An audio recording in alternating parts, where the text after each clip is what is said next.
Don't mind me. I'm not really here.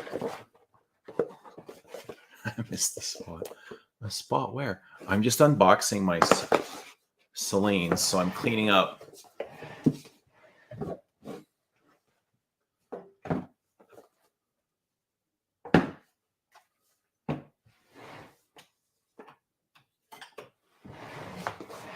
You guys make yourselves comfortable.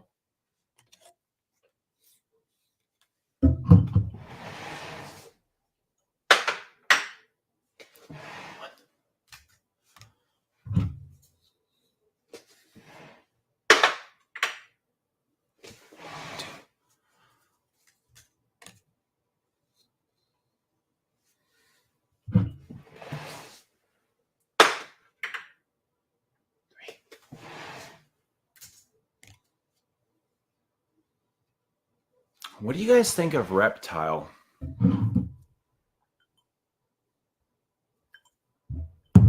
It's the one I really struggled with the most the first time I smelled it, but coming back to it now, it's like, damn, really interesting. Reptile, there you go. Can you see those? Really nice. I really like those.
Scent of the day. Who can guess the scent of the day? I know Rich Mitch knows what the scent of the day is.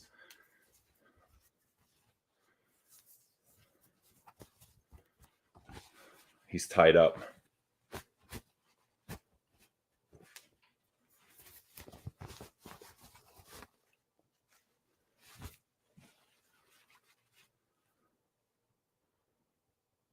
Ta-da! Santal Massoïa.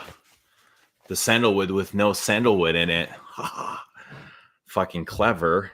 Clever, that Jean-Claude Elena.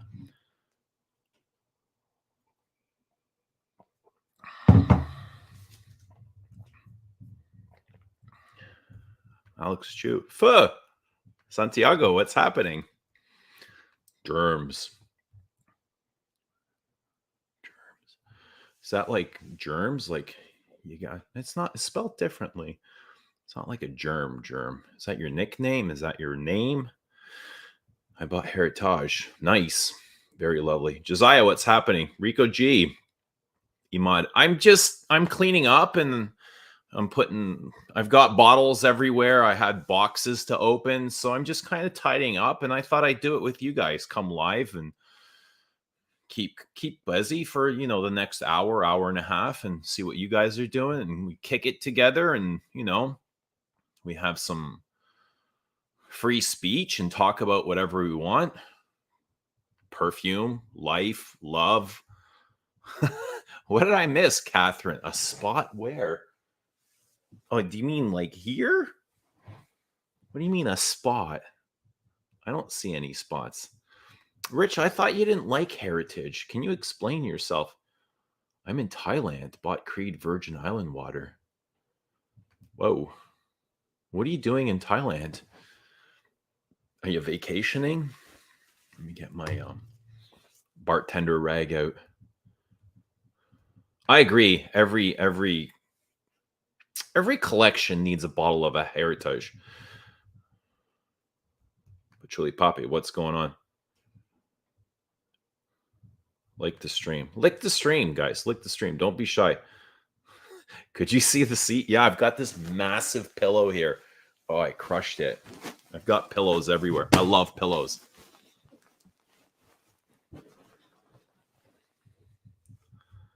I haven't guests on. Do you want to come on, David? Yes, I'll drop the link.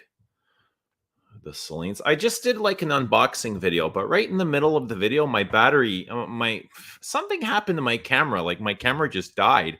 My phone died, so I had to like then pull out my laptop and finish it off. So I got a little bit of editing to do before I can upload it. One of the hotels had Byredo Mojave Ghost pumped through. Oh, whoa. I must have taken over 500 mil each. I don't blame you, right? I don't blame you if it was free. I would have taken them too. What's up, Lynn? How are you? Good to see you. Good to see everybody. How's everybody doing? Drop your scent of the day. Both Rich and I unanimously wore Santal Massoïa without planning it or knowing what the other was going to wear. And it's been years since I wore this. Years. And I picked this up 2 days ago. I went by the Hermes boutique and I picked this up. And I can say there's no sandalwood in here. There's not a single trace of sandalwood. This is all an accord built by Jean-Claude Elena to give a perception of sandalwood. And it's not even a true accord. It's just like nuances of sandalwood, creamy, milky figs, right? And woods. Very fresh. This is amazingly a fresh, woody fragrance. And I think it's very clever in that way. Very enjoyable. I picked up like a very light incense, but very uplifting, very transparent and whimsical. That style Jean-Claude Elena is known for. I actually really like this. I get a little bit of dill. Rich, did you get dill from this? Like kind of that dill you find in Santal 33 at work stream. I hope you're getting paid to watch. Certainly, I hope so. That'd be great. Drop your scent of the day. And I had tried this, early on in my search for Hermes, and I always thought it was nice, but it was this was almost more transparent than the others. This is very effortless and chic. I think I've got some reptile you sent. What do you think of it? Getting rid of all the Dior's. Done. Gone. But I can't wait to see what Francis Courdion has in store. The Col Noir. I think that's one of Francoise's better roses. I like that. Rocabar. Very nice. Gregory, what's happening? Santiago felt reprimanded. What do you mean? Is it because I called you by your last name? I'm wearing, Iris Poudre is good, but it is not an easy wear. I love Iris Poudre, but it's a big perfume. You need a harness for that. You have Hermes in the 3rd level. Can you see? Yeah, Hermes is, well, I mean, Guerlain takes the top 2 shelves, right? So I guess technically you can say Hermes is on the 2nd shelf, right? I tried Tears from the Moon, and I tried the other Muguet from Gucci, and I'm not sure what I thought. I'm still kind of out on Gloaming Night. They call it a cinnamon patchouli, but it's not. It's a rose patchouli through and through. I was talking to the sales assistant. I was like, what are the notes on this? She's like, oh, cinnamon patchouli. I was like, is that all you pick up? She's like, yeah. And I said, well, it's a rose patchouli. And she went to go smell it. She's like, oh my God, yeah, I totally see it now. And it's good. It's nice. I like it. I didn't like it at first. Rich thinks heritage is overrated, but you know, you can almost call anything overrated if you spend too much time reading and looking at the reviews, and then you go and you smell it for yourself, and you're like, oh man, this is all it is. This is it. Okay, I get it. Thanks for clarifying. Germs is short for Jeremy, the best name in frag. Absolutely, no disagreement here. Right after Eugene, I think Jeremy's the best name in Fragcom after Eugene and Rich and Rudy. What's up, Rudy? Elon Musk it up. Yeah, Twitter that. Sent of the day, Coromandel. Lovely. Hermes, yeah, Hermes bottles are great. I've not heard of this, Rachel. Sentiers de Comets by Yeet. What is this? Is that a niche brand? What is that? Indie? What's happening, Tara? Good to see you. I'm not sending my Dior's anywhere. I get a lactonic fig and general woody note. Yeah, it seems like a very simple formula that's not complicated at all. Like, don't complicate this perfume because it's not. It's just a very simple perfume, but um almost brilliant at being simple, right? There's not a whole lot going on there. What's up, Counting Cigars? Does somebody want to come on? I'll drop the link.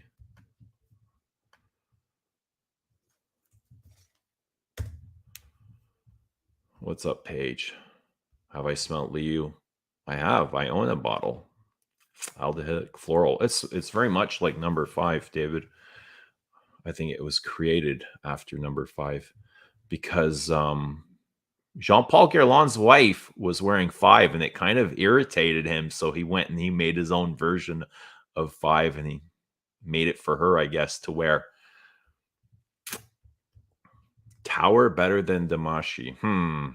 He's more interesting. His perfumes are definitely more interesting. At least his earlier works. I haven't smelt a lot of the recent stuff. Hey, Eugene, thanks for the Les Indemnidables Rose de Jamal review. I can't wait to try it. And Vanille Havan. I think their sample set is a must. What else? Yes, absolutely. Try both of those. Try as many as you can. I haven't tried the other ones, and I'm really, they're at on my priority list. The Fougere Emeraude and Chypre, whatever it's called. But there's a lot of high praise for those, and I haven't smelt them yet. Scent of the day was Rose and Queer. I love that. 28 La Pausa is better. I put on La Pausa now. 28 La Pausa's. I agree. I like 28 La Pausa better. But La Pausa's still good. Which one's better? 5. Oh, man. Well, 5 is definitely more affordable. Liu is in their exclusive range. And it's about $300. So, just on that, I'd probably go with 5. They're not. Try it. I don't know. Try it. What's up, Aussie Fragrance? What's happening? Good to see you, man. Hope you're well. Aussie from Australia. What's happening? Which Hermes for women? Are you talking from the Hermescence collection, the exclusive range? I really like Gallup. What else? I like Twilly, but for women, dude, any of them really. How about Ombre Narguil? But I think Santal Massoïa could be worn by a woman. I think this is very unisex. Rich, is your cap like this? It's like felt suede. This is the only cap from my Hermes that has this kind of suede texture to it. All the others are much more smoother. This is strange. I'm not sure I'm understanding why they did this just to Santal Massoïa. Is it to kind of resemble the feeling of bark? Because Massoïa is a bark from a tree. Interesting. I wonder if this has always been like this or if they've kind of rebranded these, repackaged them.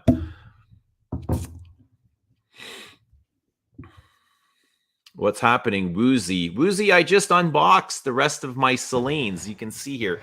Ta-da! Look at that. Woohoo! I know you're a big fan. I know you're a big fan. So I unboxed Parade, Cologne Francais, Saint Germain des Prés, which I really like. Holy crap, that's really good. It's a huge powder bomb. And Reptile, which I'm liking more than I remember. I think that's Reptile. Saint Germain des Prés. Parade was, it seemed like a lot of citrus, and I'm not sure if I can pick anything up out like underneath that citrus, but it was very crisp citruses, like bursting citrus.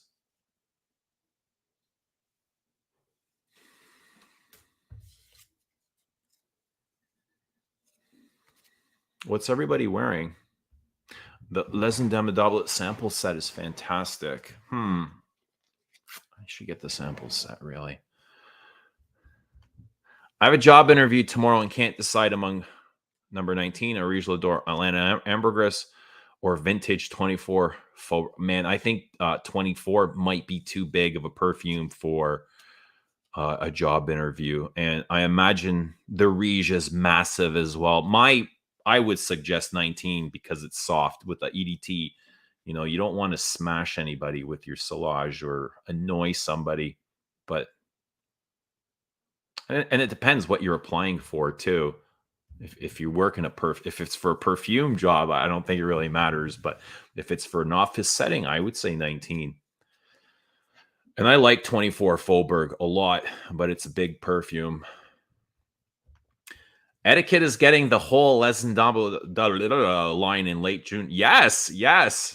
Remy had contacted me once. He's like, "Do you know any boutiques in Canada that would like to carry our line?" And I was like, "Yes, I do. How about Etiquette?" So I contacted Etiquette and I connected them. And I didn't know about this, though, that they were getting them in June. But that's great. Great to hear. Awesome. Very nice. 28 La Paz is the greatest iris ever. It's very good. I agree, Rudy. It's iris and vetiver. Again, very simple formula. Desperately seeking violet. Hi, all. Scented today is rose prick. The longevity of it is crap. And I would wash my hands of Tom Ford fragrances, but I love the man. You know, like the longevity of this isn't a very loud perfume. It's not a huge statement maker. It's soft, but I can smell it the entire day. And I like that sort of thing. I like soft. And I keep saying this, restraint. I think restraint to me is more important than something loud and aggressive with nothing to say, obnoxious. I like these skin scents. And I think that's what I'm drawn to with a lot of the Chanels, like 19, and a lot of these Hermescents, is they're just very soft, but they're interesting and well made at the same time, right? They're very personable. They're like a good wingman instead of the center of attention. You don't want your perfume to be the center of attention. Tara agrees. I'd go with number 19. Which do you prefer, boy or jersey? Good question. I like both, but for daytime, like if I'm going to spend a good amount of time with it to go to work, I would take boy. But and this is always the case, I don't wear a jersey to work very often, but at nighttime, as I'm winding down, like after my shower and dinner and before I'm going to bed, I prefer jersey. I find it more cozy and relaxing. A boy has it transitions a lot and it's changing and it's much more complicated. Uzi prefers La Pausa EDP. EDT is a bit too light and vinegary. Vinegary. I never noticed. Santal has a suede cap. Okay, you got that too, eh?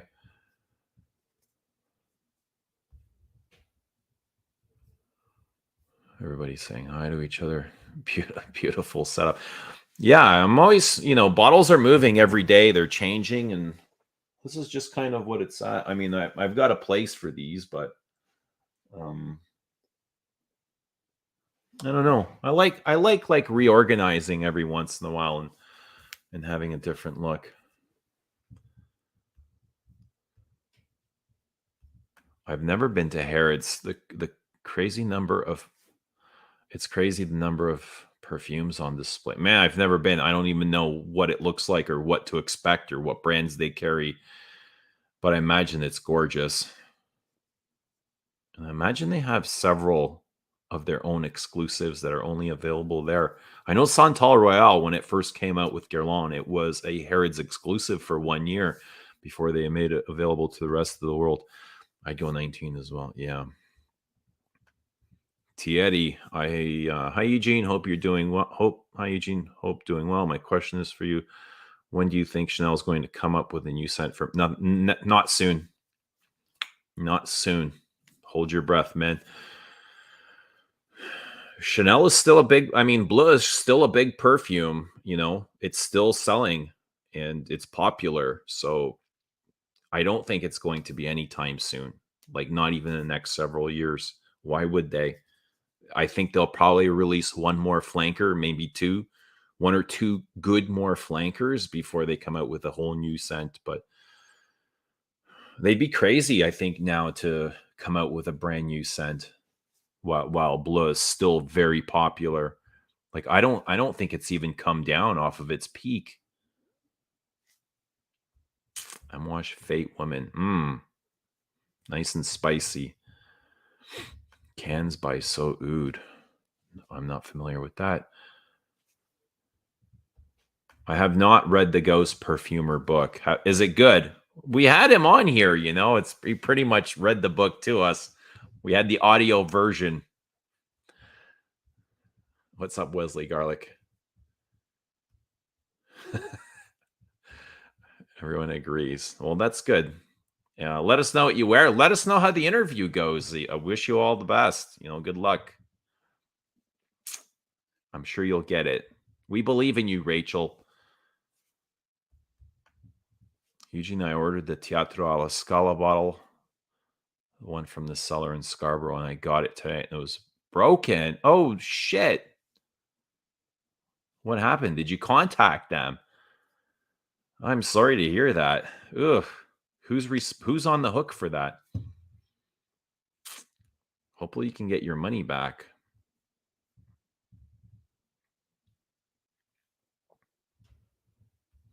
Remington Brito in the house. I want to know which version of Remington Brito this is. Remington, who are you? A lot of people are wondering. Wandering Minds wants to know who is Remington Brito. Senzade Roger and Gallet, Jean Marie Farina. Love the Neroli. I'm glad that you love it, Remington. Tom Ford is too complex to me. Yeah, they can be loud. Oh, shoot. Josiah says Lezen Dumb sample set is the best I've come across. I'm not sure I'm familiar with the samples. What is so good about it? Tell us. Is it the way they're made, the sizes? What do you like? Is it the packaging? Interesting. Damn. Good on them. I remember Rich saying that, as the brand is growing and they're making money, they're spending money on their sample sets. I remember hearing him say that, but I don't remember what else he was saying specifically.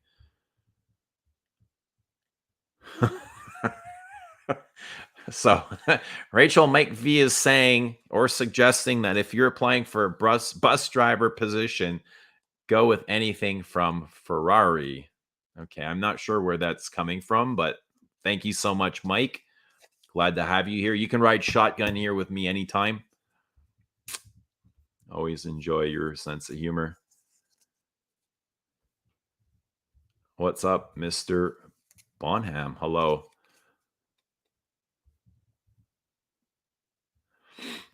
Remington says, Mike, sad Chad would approve. I love car perfumes. I don't think I own a single car perfume. Damn, what are some good car perfumes? Like Bentley, Mercedes, Ferrari. I don't have any of those. Shit, I don't have a single car perfume or bus perfume. Victoria H, hello. Hello, Victoria. Thanks for being here. What are you wearing? Let us know. L'Ombre de Merveille and 24 Faubourg. Great. I love both of those. Beautiful scents. I approve. Highly approve. 24 Faubourg is good for this time of year and going forward, I think. A very nice, warm weathered perfume. It's got a beautiful like orange accord to it. I guess kind of like the Hermes staple color, right? Orange. Neroli is it? Or it's got like the greenness from the Neroli, the petit grain, orange blossom. And then it's got the florals, right? The jasmine, the rose. And then the nice like creamy sandalwood in the base, nice woody base. I think when they were doing 24 Faubourg, they were looking for their classic floral perfume, like not trying to copy number 5, but something along that line. Scent of the day was Jersey, just lovely and relaxing. We were just talking about Jersey. Somebody asked, do I prefer Jersey or Boy? And I said, well, it depends. I like them both, but for daytime and work, I would choose Boy. And for bedtime, evening, relaxing, it would definitely be Jersey. A gorgeous lavender perfume. I don't really consider, I consider Jersey more lavender than Boy. Boy is much more complex, where it's like there's a lot more going on to it than just lavender. Good morning, Eugene. Good morning from Vietnam. Watched the video of Pierre Bourdon's interview that you shared a few days ago and found it extremely interesting. Thank you so much. You're welcome. I'm glad that you enjoyed it, and that's why I shared it. I think a lot of people need to see it, but I do have it on unlisted mode. I can't publish it publicly because I don't own the rights to it. Somebody else does, and it was shared with me privately, and I kind of copied it, even though I shouldn't have. I didn't have the right to, but I will drop that link again if somebody wants to see it, because it's a really good video with Pierre Bourdon. Let me just find it right now.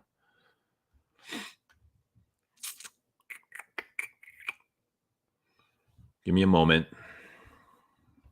Uno momento. Just got to go through my list. I was going through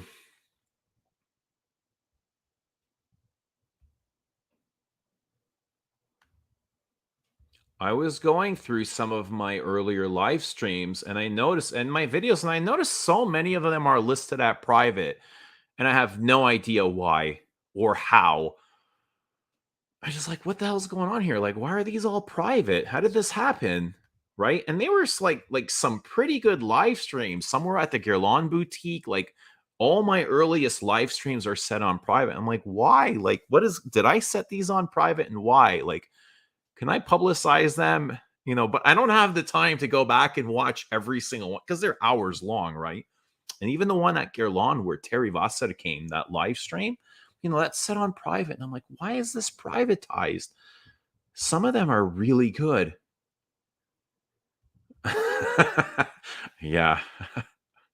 Man, Francis K has to come in hard, right? He has to come in strong. We need to get Dior back to what it can be. I've been to Harrods once, says Tara. It's like Willy Wonka's factory for me. Shit, I can only imagine. It's on the bucket list. Collaborations with Harrod are quite good. Oh, yeah. Did you guys get that link? Chanel needs to wait and see what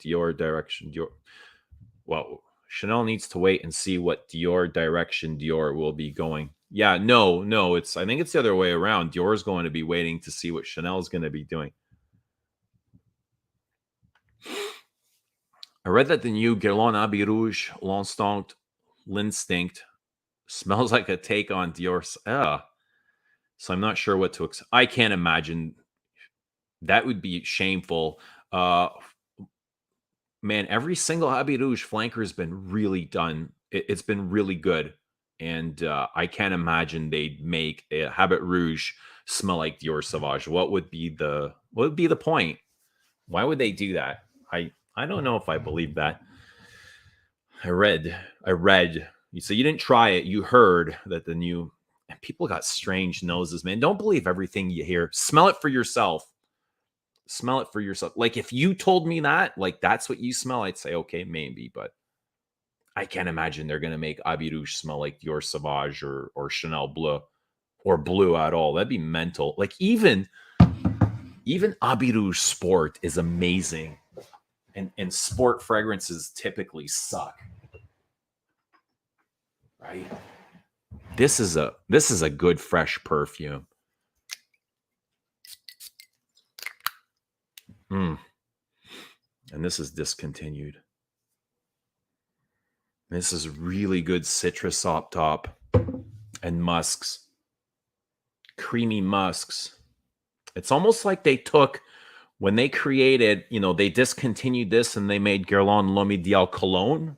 Cologne reminds me of Abbey Rouge Sport, and Cologne gets like massively good feedback.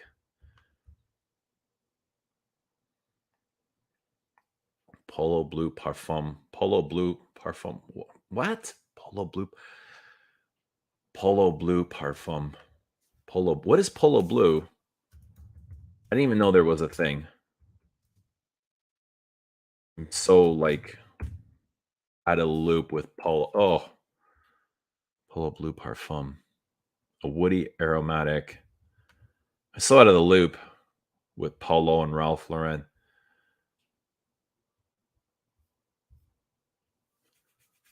Okay. I don't know. It looks like a blue perfume. Dior needs to see what Chanel is. Yeah, absolutely.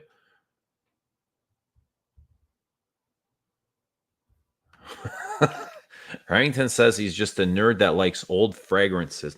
I wonder what it is about old fragrances that draws you that way. Like, are you nostalgic? Do you have this sense of longing for the past? Led Zapp his first wear of Jiki today. Halitosis, lemon, and civet. Congratulations, you've joined the club.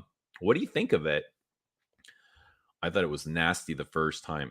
It smelled like rotten breath to me when I smelt it. It was like lemon and aldehydes and strange combination of aldehydes and lavender and civet and leather and just carnation. Probably a lot going on there, but it's gorgeous now. I love it.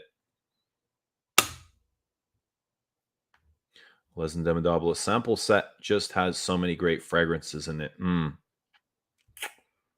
Yeah, I think I should finish that collection. There's 7 or 8, right? 7, 8.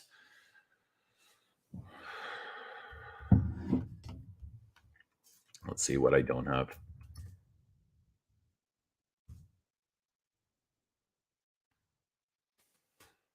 Before I blind bought all.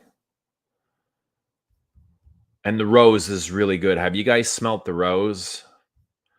So Ombre Supreme, I don't have. Oh, Chypre Azural, I don't have. Cuir de Chine, I don't have. I've never smelt.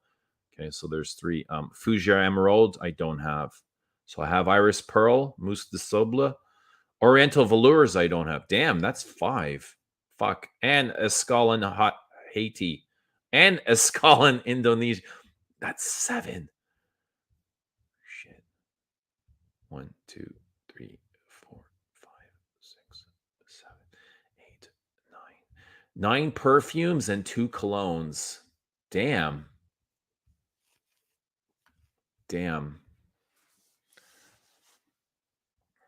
How do you like Shiki? Yeah, let us know how you like Shiki.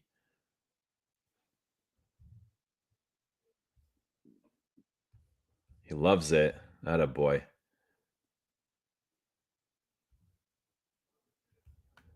Les Indemnidables are fantastic. The actual fragrances are well blended, high quality, vintage feel, and modern. I agree with everything you said. They are not trying to, like, from the ones that I'm smelling, they're not trying to smell like vintage perfumes, and they are very high quality and rich in colors and textures, and but very progressive, very modern. They're not looking back, they're going forward. I like that. I like that a lot. I hang those rubber malt. I got those too, those malt discs, and I hung them in my car, and they didn't last very long, or I didn't even notice them a whole lot. And I had some rose flavored discs, Catherine. To be honest, I thought they sucked, and I still have some. Hmm. The presentation, the size, the spurs, all the little pamphlets, just well, really done. Yeah, good, good on them. Awesome. I like to hear that. Scent of the day, Guerlain Homme Le Boisé. I love it, but find the original Homme to be better. That was like the mojito perfume, wasn't it? Fresh woods, mojito, mint, Bulgari Black, Fahrenheit, Moto, Oud all have car scents like gasoline. Yeah, throw Gucci Guilty Absolute, or is it Intense in there as well? For sure.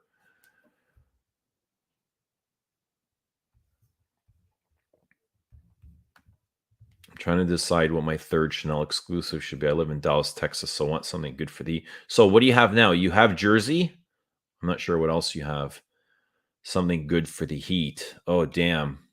So you want to stay away from Cuir de Russie and the best ones, really. Uh Good for the heat. What about 1932? But they're so light. Like, even though they're they're big perfumes, but their personalities are quite, they're contained. They're not loud. I think you can get away with wearing these in warm weather, not in humid weather, but in warmer weather. I think you could wear Les Exclusives. Try the Musk, the 1957. I think that would do exceptional in the heat. I'd stay away from Le Lion and Coromandel and maybe Cuir de Russie, but try 31 Rue Cambon. Try 1957 and 1932. What about 22? Do you like florals? That's a big, huge rose. Avignon by Comme des Garçons. Nice.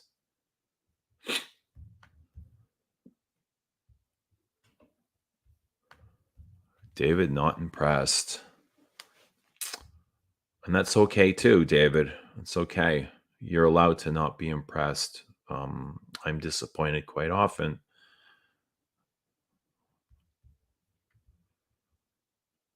Oh, so she owns a number 22 and Le Lion. Well, can you wear those in the heat? Are you comfortable wearing those in the heat? I think if you are, then you can wear any of them. I would get Coromandel or Cuir de Russie. Like, if you can wear Le Lion in the heat, you can wear any single one of them.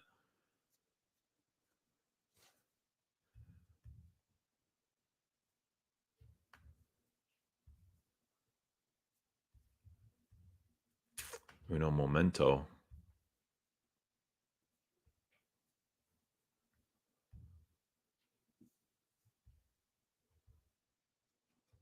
Well, I offer sample sets. I will. I'll definitely get around to offerings. I don't know what size yet, but I'll work on it, definitely.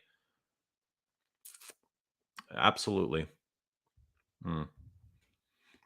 We offer sample sets for your fragrance line, or is it a buy it or buzz off type? No, no, no, no. I'll offer sample sets. They'll definitely be available. I've got let me show you. I'll show you what I got. I've got prototypes.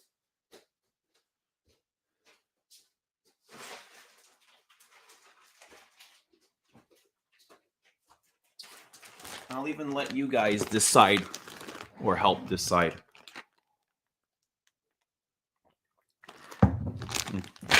Okay, these are all prototype sample, different sizes, styles, right?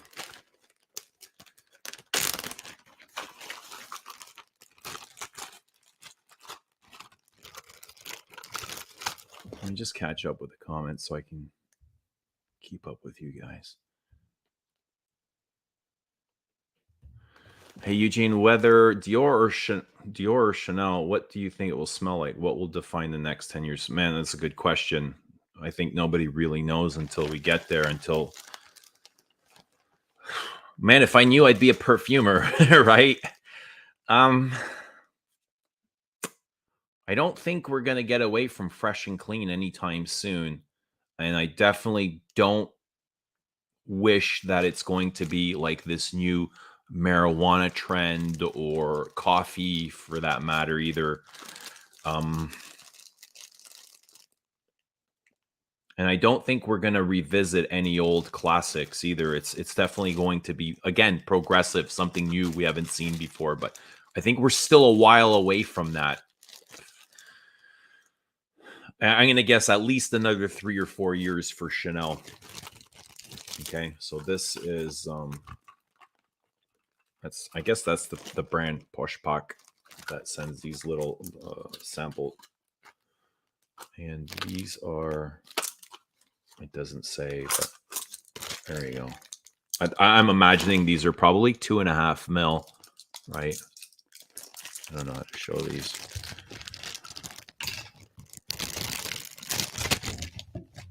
There we go. Right, very simple, very clean. They've got white or black. I prefer black. Those will be my colors. I'll give that away. White or black are my colors. I like, it's just very clean and simple. White and black. Okay, so that is a possibility.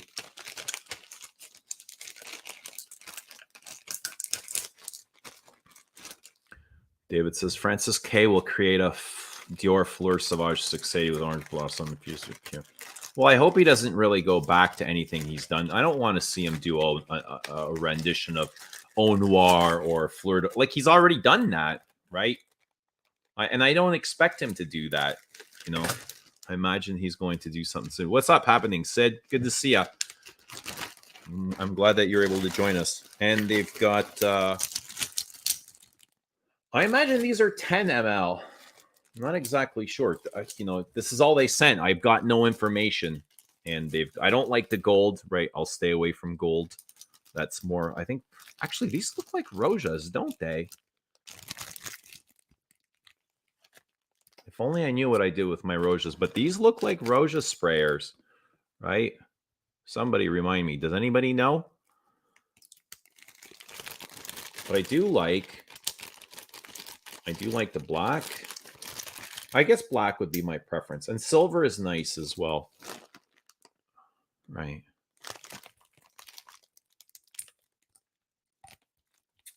So that's an option. Everything is an option. Everything is possible.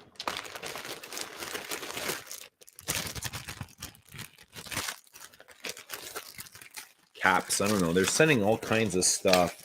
Like more of the same, I guess, duplicates. Oh, God, I don't know what these are. These are like 15 ml minis. Right, with a crimp sprayer. There we go. So 15 ml. There's the crimp sprayer. I'll show you how the crimp sprayer works.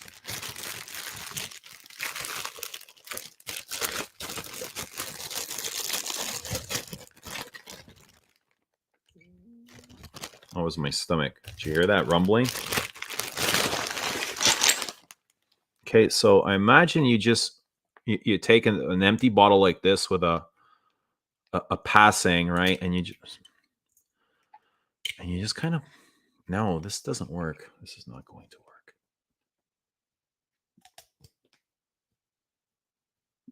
This is not going to work. Let me figure out why.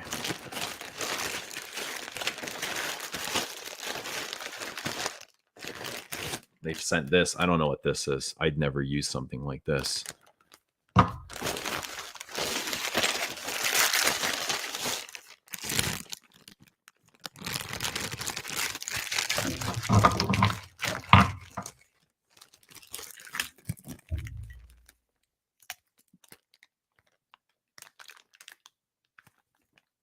This is interesting.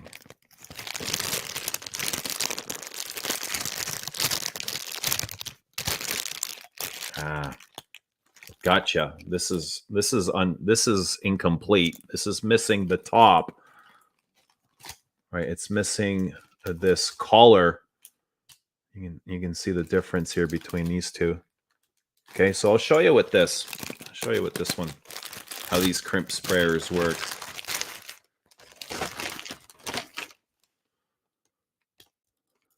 Right, and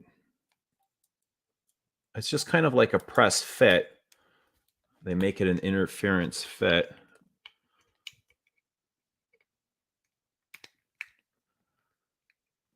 Oh.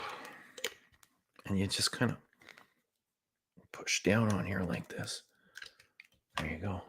And now it's crimped, and it's leak proof. This would never leak because the plastic kind of grips that collar. And there you go. This is done. I can't open this now without having to destroy this, but that's how simple it is. They've made these very simple. Before you needed a machine to come down and actually crimp the atomizer on top of the bottle. And that's good. I think this is too big for a sample sprayer. I don't think I'd be using those.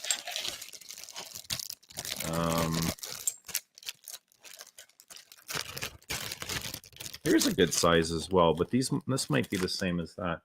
Oh, this is even bigger. So I showed you this size. I think that was 10 mil. I'm not sure what this is. That's even bigger. Right. Much bigger. But hopefully, like the samples I can get will be a crimp like this. I'd much prefer it to be a crimp than a twist on and off, because I want to avoid any of that leaking stuff. I don't want to send samples out and they'd be leaking, right? That would suck.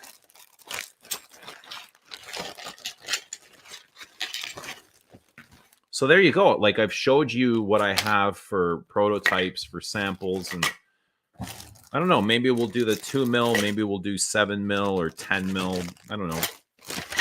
We're getting there. We'll get there. Let me drop the link if somebody wants to come on. There's 80 people here. Somebody must certainly want to come on and say hello.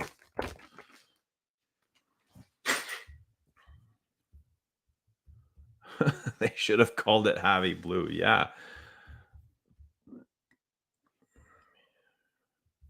Have you ever tried Mentifolia? I've not tried Mentifolia, but I do have several aqua allegories, and I like them. They're very nicely made, but my favorite is Lise Solea. It's always been my favorite, and I'm not sure if it's discontinued, but it's lily and sandalwood. It's like a nice solar floral, slightly powdery. I think there's some tuberose in there. Very nice. It's got like a nice woody base with depth. Oh, is Rachel going? Good night, Rachel. Wesley's at work. I enjoy Wasser's Abu Rouge low as well. I have low. Nice. Daniel, what's happening? What's up, Ram? The Chypre don't bother. Okay, you don't like the Chypre. I just got all these samples from Lucky Scent Chypre Azure Roses. Okay, so you got the whole collection. What do you think of them? Do you have any favorites? My favorite was, when I first got them, was Musc de Sable. I liked it for its dirtiness. It has a nice dirty musk to it. And now that it's spring, I've been wearing Rose de Jamal, and I love it. It's a really beautiful rose. Slightly minty, slightly herbal, a little bit of incensey too, like very clean incense. It's my stomach grumbling. Mesia's fruity. I'm not wearing anything tonight, I'm not. I came home from work, I had a shower, I tried to record a video, my battery died in the middle of it, or it lost power, I don't know, so I had to set up my laptop, and now I gotta splice the 2 videos together in order to upload it, but I haven't sprayed anything on really. What would be a good starter sheep? Just get Mitsuko. That's no starter, no ender, just get Mitsuko. Get Mitsuko. If you want something modern, I think the best modern Shipra for me, I can't say best, but my favorite is Bellamy Vetiver. I think that is amazing. I love vintage things. My wife and I go antique shopping. We like to listen to and record. We like to listen to the record player. Nostalgia is definitely playing a role with my vintage fragrance. And interesting. All right, that's cool. What kind of records do you guys play? And do you guys get dressed up? I gotta plug in my laptop. Do you guys get dressed up like to go out? Do you look like the modern dandy? Is there a huge? No, I don't think there's a huge difference between Rue Cambon, the concentrations. Daniel's been getting a lot into diptyque. Cool. Yes, I love 1957 for its complexities. It goes through a lot of distinct musks, like different varieties of musks. And there's times where it does get into dirty territory slightly. What's happening, JJ? JJ wants 31 Rue Cambon, and I don't blame you for that. I sold my Tobacolor. Absolute crap. Ah, man, I'm so torn. Like, is it crap? Is it good? And we have to define crap here. They're not. They're good perfumes, but they really don't hold my attention. Right? They're not for me. Let's say like that. I can't say they're crap, but they're not for me. Right? They just don't say. They don't sing to my soul. Right? They don't talk to me. They never really like bring anything. I want to look inside into this empty pit, and when I talk to it myself, I want to hear something back, and these yours, they're never there for me. I need you, and you're not there for me.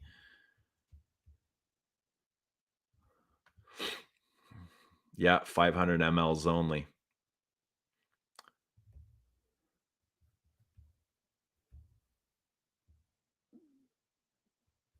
If you can wear Le Lion, you can wear any of them basically. In the heat, you'll be fine. Please have a sprayer for your samples. I definitely will. I can't stand the dabs either. So I feel you. I feel your pain. Your pain is my pain. We're connected through pain. I'm not a big fan of the Dabber sticks. I wish I hated the Les exclusive line. Fortunately, I have all the ones I look. Rudy, if you hated the Les exclusives, you would hate everything. There'd be nothing in perfume for you except for probably Frederick Mull. Thank God we have the Les exclusives. What's up, Prof Melvin? Good to see you. Do what's cheapest for you with a good sprayer and a min. Yeah. Yeah, I think 2 mil is enough to assess a perfume. 2 mil, 3 mil, anything in between. I think that's definitely enough. Less than $10 or 3 mils. All right. I can find out where they get the sample sprayers. That wouldn't be a problem.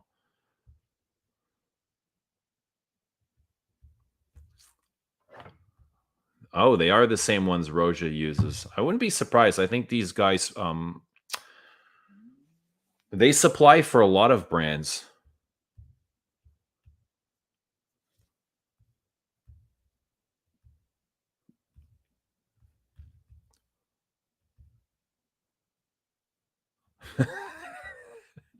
No late fee. I guess being good with Victor, you get away from paying late fees.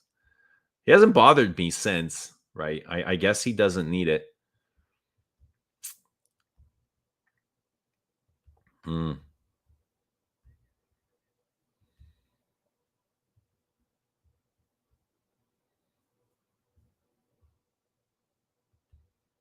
Labos don't leak, but the sprayers leak when you pump. I've never had a leaky Labo, but I've had lots of leaky towers. Just lick the stream. Yeah, lick the stream. Does anybody want to come on? I will drop the link once more. If somebody wants to come on. Do you like Samsara? Are you asking me? I love Samsara. I think it's an absolutely brilliant perfume. It's very meditative, I find it. But it's also a very big perfume, like a big 80s fragrance. Massive ylang rose powder, but it's got a very thick, oily sandalwood in the base. And it's weird, as loud as the opening is, like the heart of Samsara, I find the base, it's very like mystical. It goes from being heavy and dense to completely transparent and takes on a completely new persona.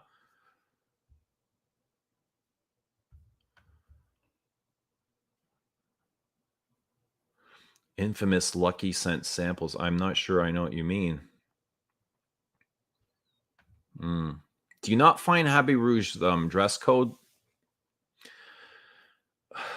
too much sometimes?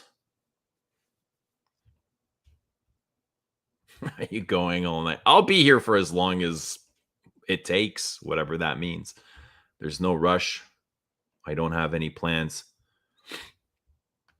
Anush says 10 ml size mini sprayer is best way to go. Your opinion always matters, Anush. I appreciate you and your opinion and you being here. Thank you. Grateful for all of you being here. Grateful for a lot of things. Hello, Fernando.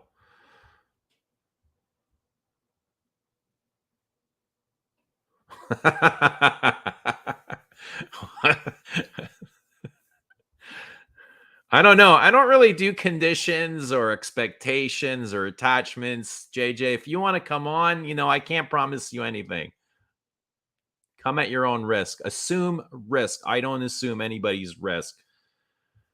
But I'll try and I'll try and guarantee a good time.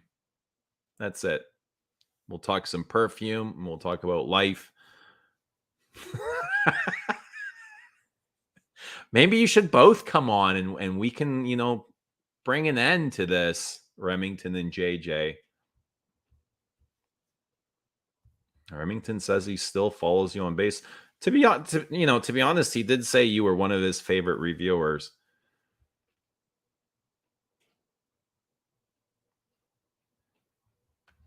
What is drama, Woozy? That is drama that isn't embarrassing to frag call.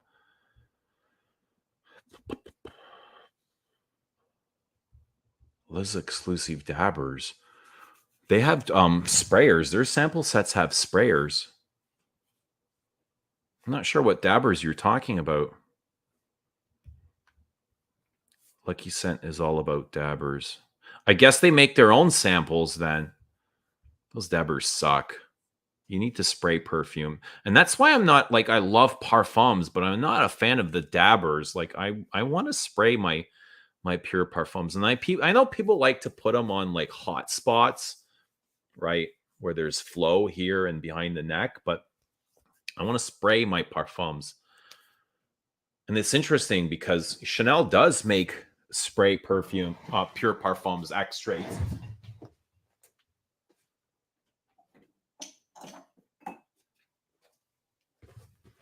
Because I've got a couple, and I've also got the dabbers. Right here is Cocoa Pure Parfum Dab, which is brilliant, and this is in the lipstick travel. I think this is number 5, Pure Parfum Spray, rechargeable refill, 7.5 ml. And I love these. Like, they're compact and easy, and it looks nice too, right? And I've got the Coco Mademoiselle Pure Parfum. That's a good size. That would be a good size sample set with a good size travel case. I like that. But I much prefer this to dabbing.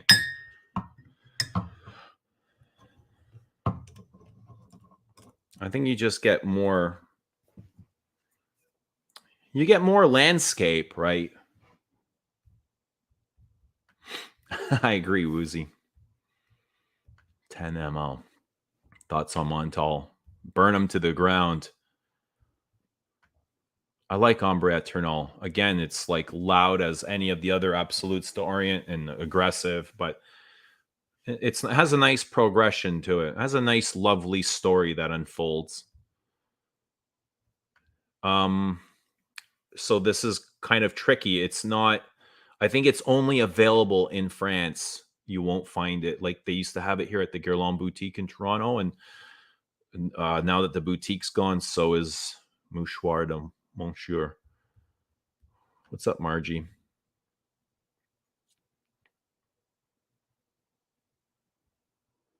Is Cuddles here? Remington JJ Duck Cuddles. Oh, you're saying this would be a Remington JJ Duck. Fucking hell. I can't even that'd be a barn burner. That'd be fascinating.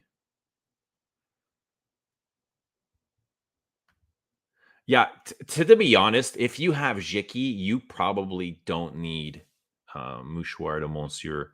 They're very similar. And that's why I never really bought Monsieur de Monsieur.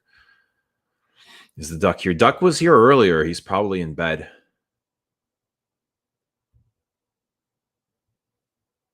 I don't see Chanel Parfum sprayer bottles.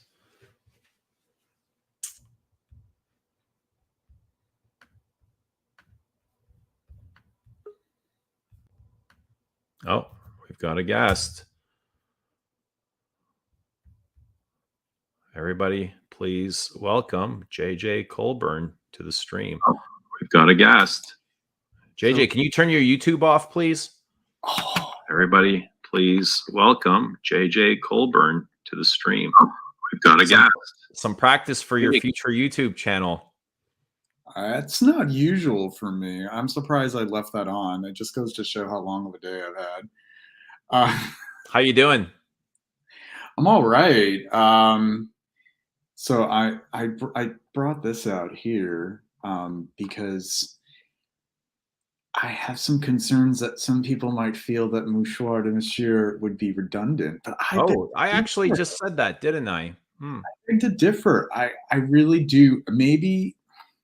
Well, here's the other thing too. Like Mouchoir de Monsieur has been discontinued, and it's probably going to be difficult for you to find a bottle. But if you were able to find a bottle that's affordable enough, or if somebody can give you a little sample or decant, you can compare between the two. And I would say that this would be sort of like a variation on the theme, because you're looking at Shalimar delineated from Jiki, and this is also delineated from Jiki, but they're kind of like, they're not so similar that I feel like it can't be appreciated as its own singular fragrance. I just love how it is this sort of this classic citrus aromatic with that same backbone. But you don't really have the same. I mean, with Jiki, it's more like a fougere, and this is the aromatic. And then you have Shalimar, which is the O word, amber. We'll say amber woody. Amber woody, amber spicy, whatever. Yeah. But yeah, I love Mouchoir de Monsieur. There's just something about it that is just so dear to me. So that's a little bit spicier than Jiki, from what I remember. That was the biggest difference to me, was the use of spice. Was there like some kind of cumin or cardamom in there that they were using? In Mouchoir de Monsieur? Yeah. I wouldn't say it's terribly spicy, but it's really aromatic. So you have more like the spices and herbs and a lot more citrus, rather than sort of like the fougere structure that's in Jiki with that musky civet dry down, or pretty much it's just sealed with that from the beginning to the end. But yeah, I love it. I'm not going to tell people they must have it though. Like, If I were to come across a bottle now, I would definitely pick it up, and I yeah, kind of regret not doing so when I had the chance. But there were so many other things that I wanted, and I thought, all right, because it's like, I kind of seen it close enough to Jiki, I kind of let it go. But I mean, it's a fair thing because it's discontinued. You're going to end up having to spend a lot more. I haven't even looked mm, at the most recent prices, that they're going for.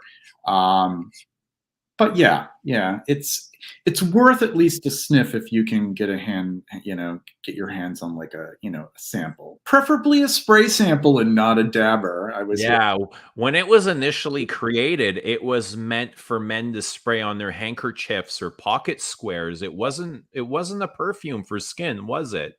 that's exactly the name. Mouchoir Monsieur is men's hanky. Yeah. And the man's Mm. handkerchief. And yes, actually, there were a lot of fragrances that were intended to be worn on the person, worn on what you're wearing rather than on your skin. Or there's all these interesting stories like that. You have the Mouchoir de Monsieur, and you have Habanita. Habanita was meant to be sprayed originally on a woman's cigarette. They're smoking out of the. But yeah, and a lot of like like orange blossom uh waters and rose waters were meant to be just sort of like um fragrancing your hair. And yeah, it wasn't basically the earliest fragrances were worn a little bit differently than they were worn later, as the 20th century progressed. So yeah, just spray it on your hanky, and and if you need a little pick me up, you just take your hanky and you just inhale it. Mm. How many people do that though? How many people these days? How many people are walking around with cloth hankies to begin with these days? Right, yeah, I guess we Oh, dress completely different. Now we're in sweats and runners. yeah. Our style has definitely gotten to the shitter compared to what they dressed 100 years ago. Well, there was a lot more time to give attention to one's appearance. Uh, Yeah.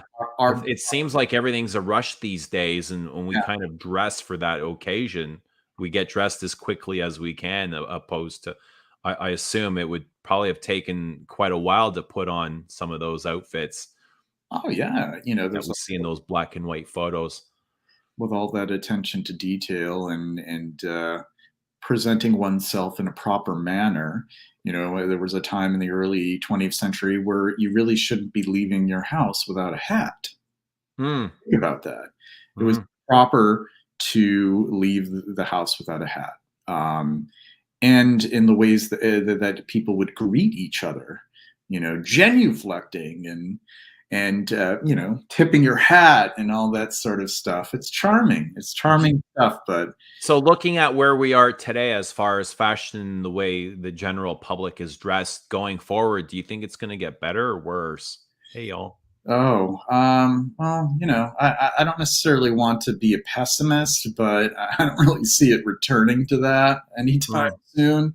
right. I think that it's become a really small segment of the population who um, it's almost like cosplay at this point, when people are, wearing a monocle and they have a pocket watch and they're wearing cummerbunds or, double-breasted suits and everything tailored. And I don't think that anytime soon. We've just evolved culturally in the Western world to the point where I just continue to see people caring less and less about their clothes. And whether that's a good or a bad thing, it's kind of hard to judge. I mean, I like to dress for comfort.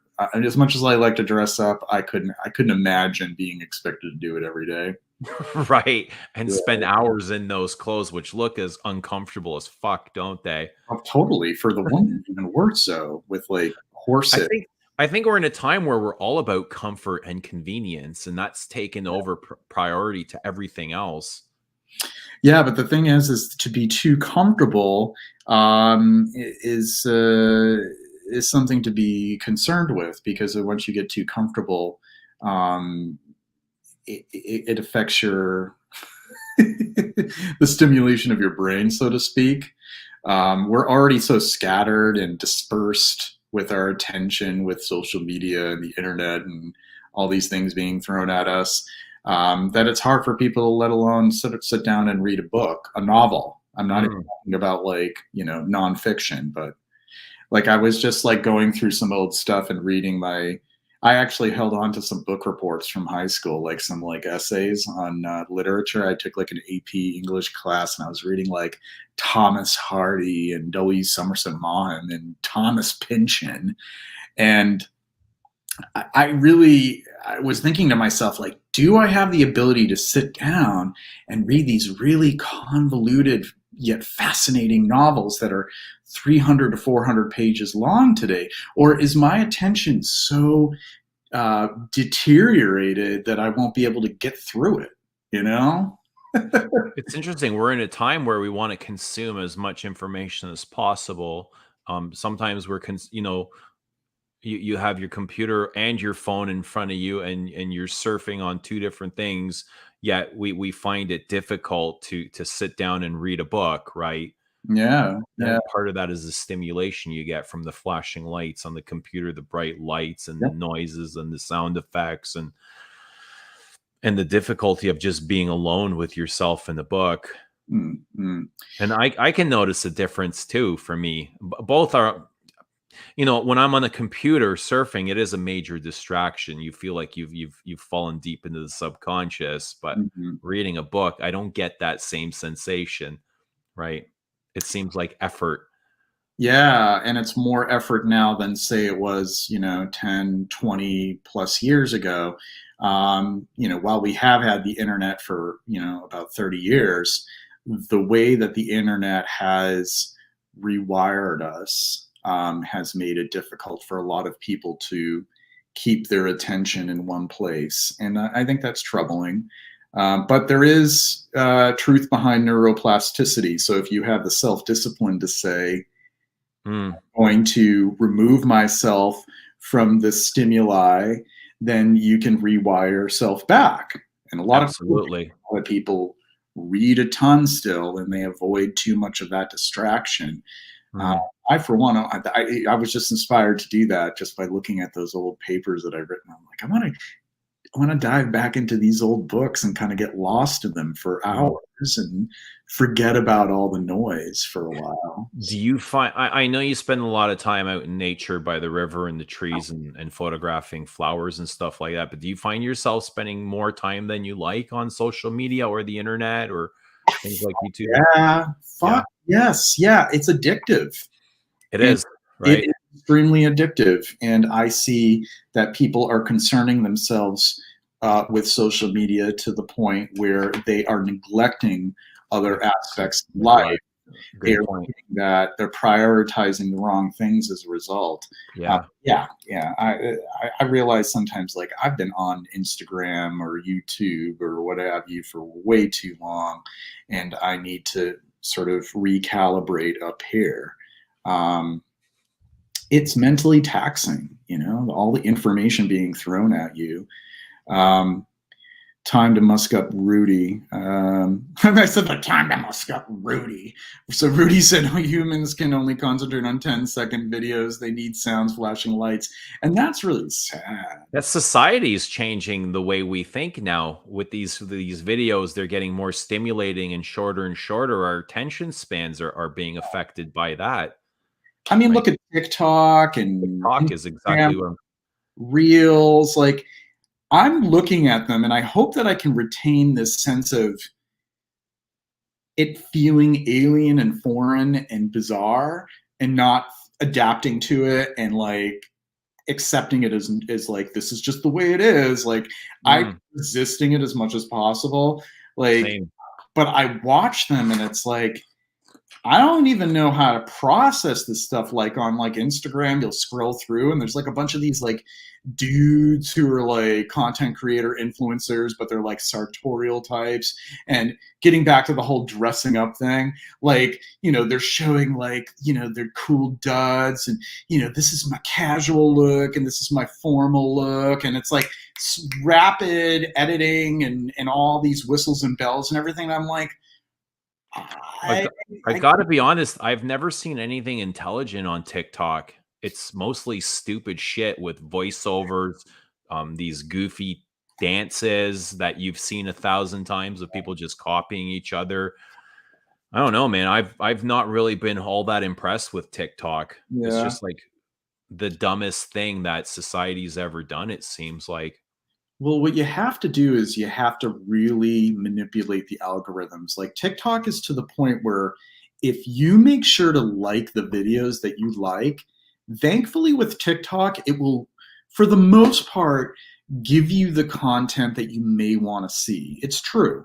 So at this point, when I look at, sort of like the feed and I flip through videos, it turns out that I'm seeing all, videos about animals and Mm. birds and about this girl who does she has a TikTok channel where she does wild foraging and like finding wild plants that are edible and stuff, which is pretty cool. But you have to really be deliberate about it, otherwise you just you'll get thrown all this BS thrown at you. So it's all a matter of liking them. That's how it registers it, like I like this. Oh Right. crap, no, I'm not going to say I like that. Right. But and it'll save your data and it'll find similar things and feed Right. your algorithm to that, right? Yeah. And YouTube and Facebook do the same thing basically.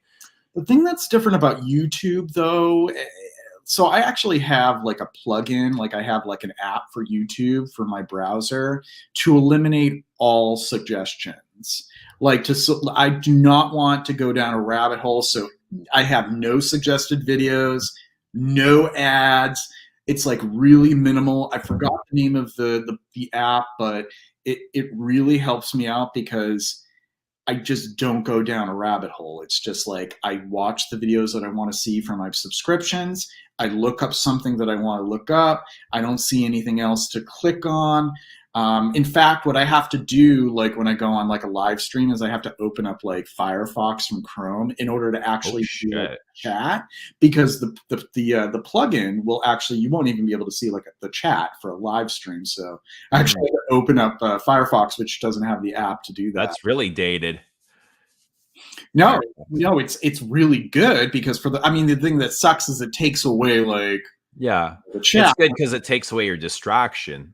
Yeah, but the chat I want to see when I'm on a live stream because I want to interact with the people who are viewing. So, but yeah, other than that, like I recommend it to anyone. Like if only I could tell the name. I've had it for so long. But yeah, it's good stuff. So what other things kind of take over? What other things occupy your life in form of distractions that take you away from the things that you should be doing or need to be doing outside of perfume and I was gonna say like besides yeah, outside of fragrance and YouTube and social media? distracting. There are not too many other things that are terribly distracting. I think the majority of it is really based on, being on the web and being on social media. Hmm. Pretty outside of that, if I'm not on, I'm pretty good at keeping myself sort of focused on the other things that I like outside of that. So, what about you? What are some other things that distract you besides being on the internet? I've got a couple of things that I would consider anything but a distraction that I like to tend to at least. So every single day, I like to do either one of go for a run, Yeah. meditate, or read. So those are the I things pick that, one of the three. yeah. Sometimes I get two, and if I'm really lucky, I get all three done in one day. But that's like my run takes me an hour and a half. I meditate. My meditations are an hour, and if I read, I'll get 30 minutes, right? Yeah. But I Well, try to get at least one of those in. that's actually the good. I don't even. That's a healthy Yeah, distraction, right? yeah. So if I'm thinking in terms of healthy distractions, more like the activities that center me and get me back on track, I do Mm. a lot of similar. I meditate as well. I am a regular meditator.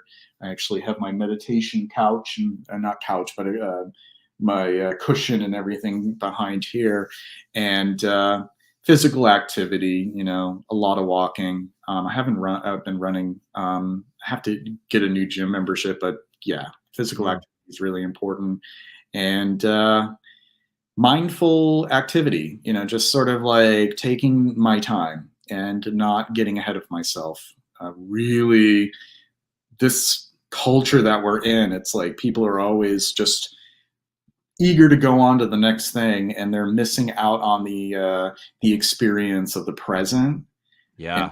drinking that, being present, being aware, and just using all of your five senses.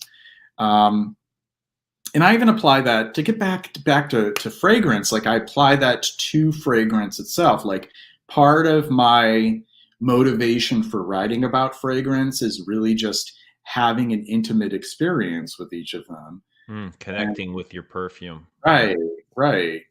And that writing is really it is almost like a meditative activity, because like what I do is I just sort of do stream of consciousness, and then what I do is I sort of tighten it up and edit it and put it into something a little bit more cohesive. Right. Yeah. So let me ask you about your meditation practice. Like, how do you go about meditating, and what does it do for you? How do you feel before and after? Do you notice a difference in kind of your mental feeling, your mental state before meditation and after meditation?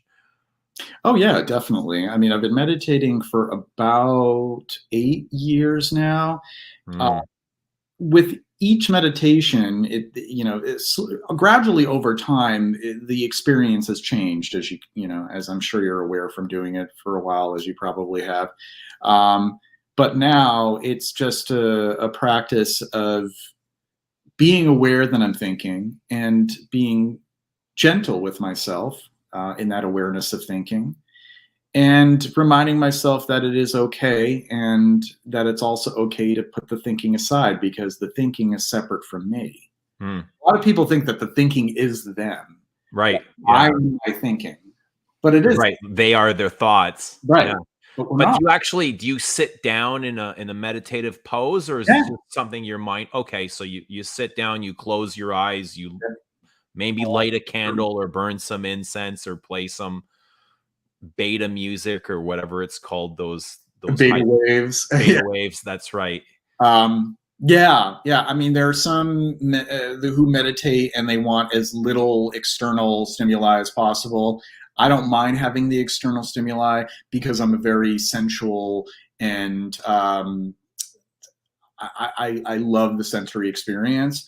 So I will do things, like have some incense. I'll start with like a Tibetan bowl, just sort of like, The healing bowls.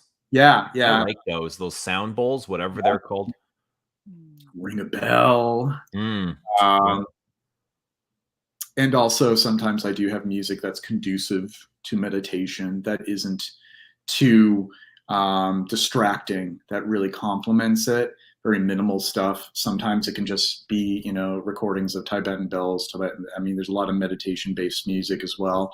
But yeah, yeah, the whole purpose of meditation, I think that people JJ smoking bowls. Oh, I had plenty of that in my past too. But it doesn't really come into play with meditating, because that's the opposite of meditating, actually. Is it? So yeah, Can I ask about that? about my past drinking. No, about, like you said, the opposite of meditating. Like, Yeah, yeah, what do you yeah. mean by that? Right, right. So smoking marijuana or taking any sort of substance is the opposite of meditation, because instead of tuning in, you're tuning out. Right. So instead of dropping into where you are and really feeling that, substances, what they do is they disorient you, they augment your senses, they kind of take you away from the reality of the present.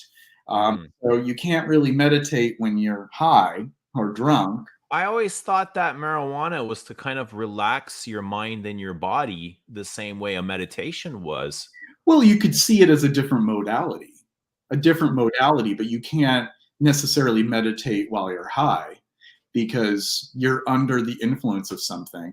And I'm not really a dogmatic Buddhist. I identify as a non-dogmatic Buddhist, which is very different. So it's not it is not a religion for me, but it is a practice in life. Right. But for many Buddhists, they do not take substances for that very reason. They do not drink, they do not smoke marijuana, do any kind of substances, because they want to be clear. They want that clarity. So, Right. yeah. But I don't frown on pot. I mean, I smoked a lot of it when I was younger. I can't really do as much of it these days. Paranoia the destroyer. That's what happens, Yeah, I guess it awakens the ego, doesn't it? Oh, in the worst way, for depending upon who you are, especially like if you're already dealing with anxiety, it's sometimes not the best thing because it can actually. Damn. So it does the complete opposite of what I always thought it to do. I always thought it was like a relaxing thing. It can totally have the opposite effect depending upon a certain person's state of mind, where what's going on in their head. If they smoke pot, it can bring out the worst of those feelings sometimes. I can't imagine somebody purposefully giving themselves anxiety like that in that way. It sounds horrible. It's not to say that, and once again, like, it's not to say that marijuana does have the ability to reduce certain feelings of anxiety or help with panic attacks, but it has to do with the individual's brain chemistry and how they react to THC. Right. THC is really the thing. You know what I've started doing recently, and it's not exactly like a sit-down meditation, but it is sort of, I would consider, a form of meditation because it takes you out of the mind and brings you into the body. It gets you out of those thoughts. Is cold showers. Oh yeah, yeah. Well, that can be a meditation. There's no substance that is intoxicating or enhancing you. You're just having that experience. Right. It's a stimulation on the body and the skin, and it becomes, the first couple of times was very uncomfortable and I didn't enjoy it at all. But now, like, I look forward to going into the shower and I look forward to that cold water. Like, hot water it's warm and cozy and it's relaxing, but you forget about that as soon as you're done your shower. You've forgotten. But that cold shower, it carries with me into the day, and I can feel that stimulant like for a good 2 or 3 hours. Even while I'm at work, I still feel that. It's still kind of like flowing through my blood, and I enjoy it tremendously. Yeah, and they're supposed to be really good for you. I've had a lot of trouble trying to get into them. I still like my warm showers, but it takes a little bit of effort and to get used to it, but it's helped me quite a bit. Yeah. Remington actually made a good point about the type of marijuana, which I was actually going to mention earlier. Indica versus sativa. I have no idea what either of those mean. I don't know terms or slangs or any, like, I just know some of it smells like skunk. Yeah, it can. Some of it can smell pleasant, but some of it can be a bit pungent. But it really depends on the THC content. If you have a high CBD content, that's actually more recommended for those who are dealing with anxiety, because that will take somebody down from what is called a sympathetic state to a parasympathetic state.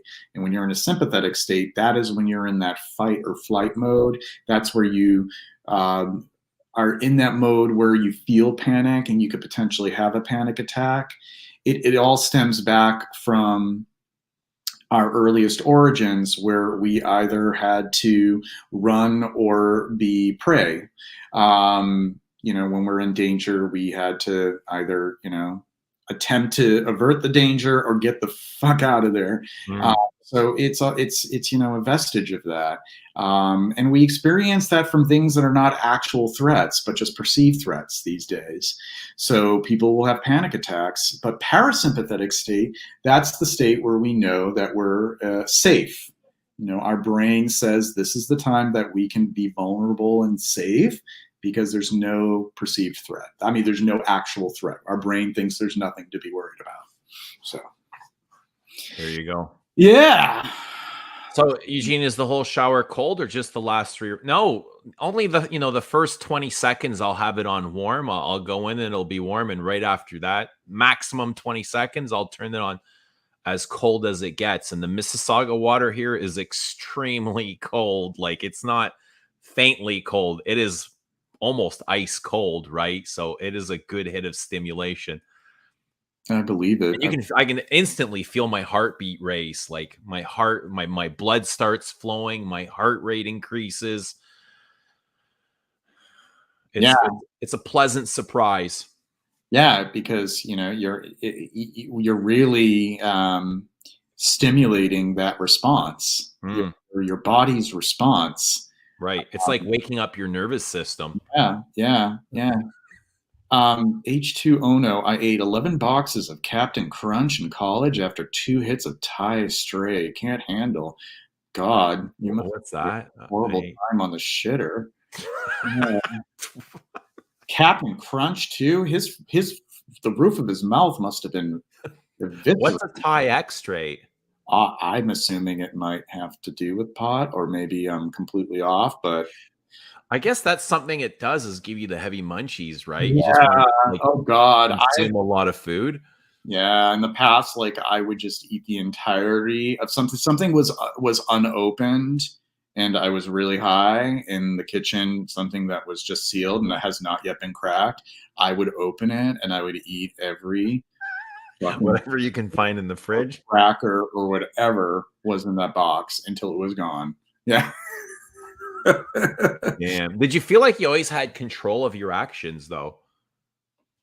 Not necessarily. I think that there is some instances when you're high where you're just sort of like you're so uninhibited that you don't really have as much control as you'd like to, but you don't care because you're so high. I don't know that state, man. I've never really been like. It's like take it or leave it. Like I wouldn't say like you must, know what it's like to be high before you die. To know what it's like to be stoned. If you haven't done it and you don't really feel anxious or eager to do it, then don't do it. Because you don't know how it's going to respond. Like I was kind of like young and dumb, and I was like, yeah, I think it's something you do in your younger days. I'm almost 50 now. There's no purpose for me to go that route, right? Yeah, I mean, I don't want to say that people are dumb. Right. No, I get what you're saying. They're supposed to be young and dumb in order to actually do smoking pot. But I was just trying things when I was younger, and then I realized, oh, I can do this, and I like it. I enjoy it. That could be different for somebody else. Like if you do it for the first time in your 40s, like I don't know. That could be a very different experience. So somebody was asking about your base notes handle name, your fragrance review handle name, because they enjoy your content. You want to share that? It's Coldmorn on base notes, and it's Alpha Iron on Fragrantica. So I've been doing Fragrantica for over 2 years. I've been doing reviews on there, and then recently I decided to take all the reviews that I did on there and put them on a base notes. But yeah, Colborn, Colbourne. If you're on Instagram, follow me, JJ Colborn. It's just like my name on here, JJ Colborn, Colbourne. And yeah. Do you prefer one site over the other?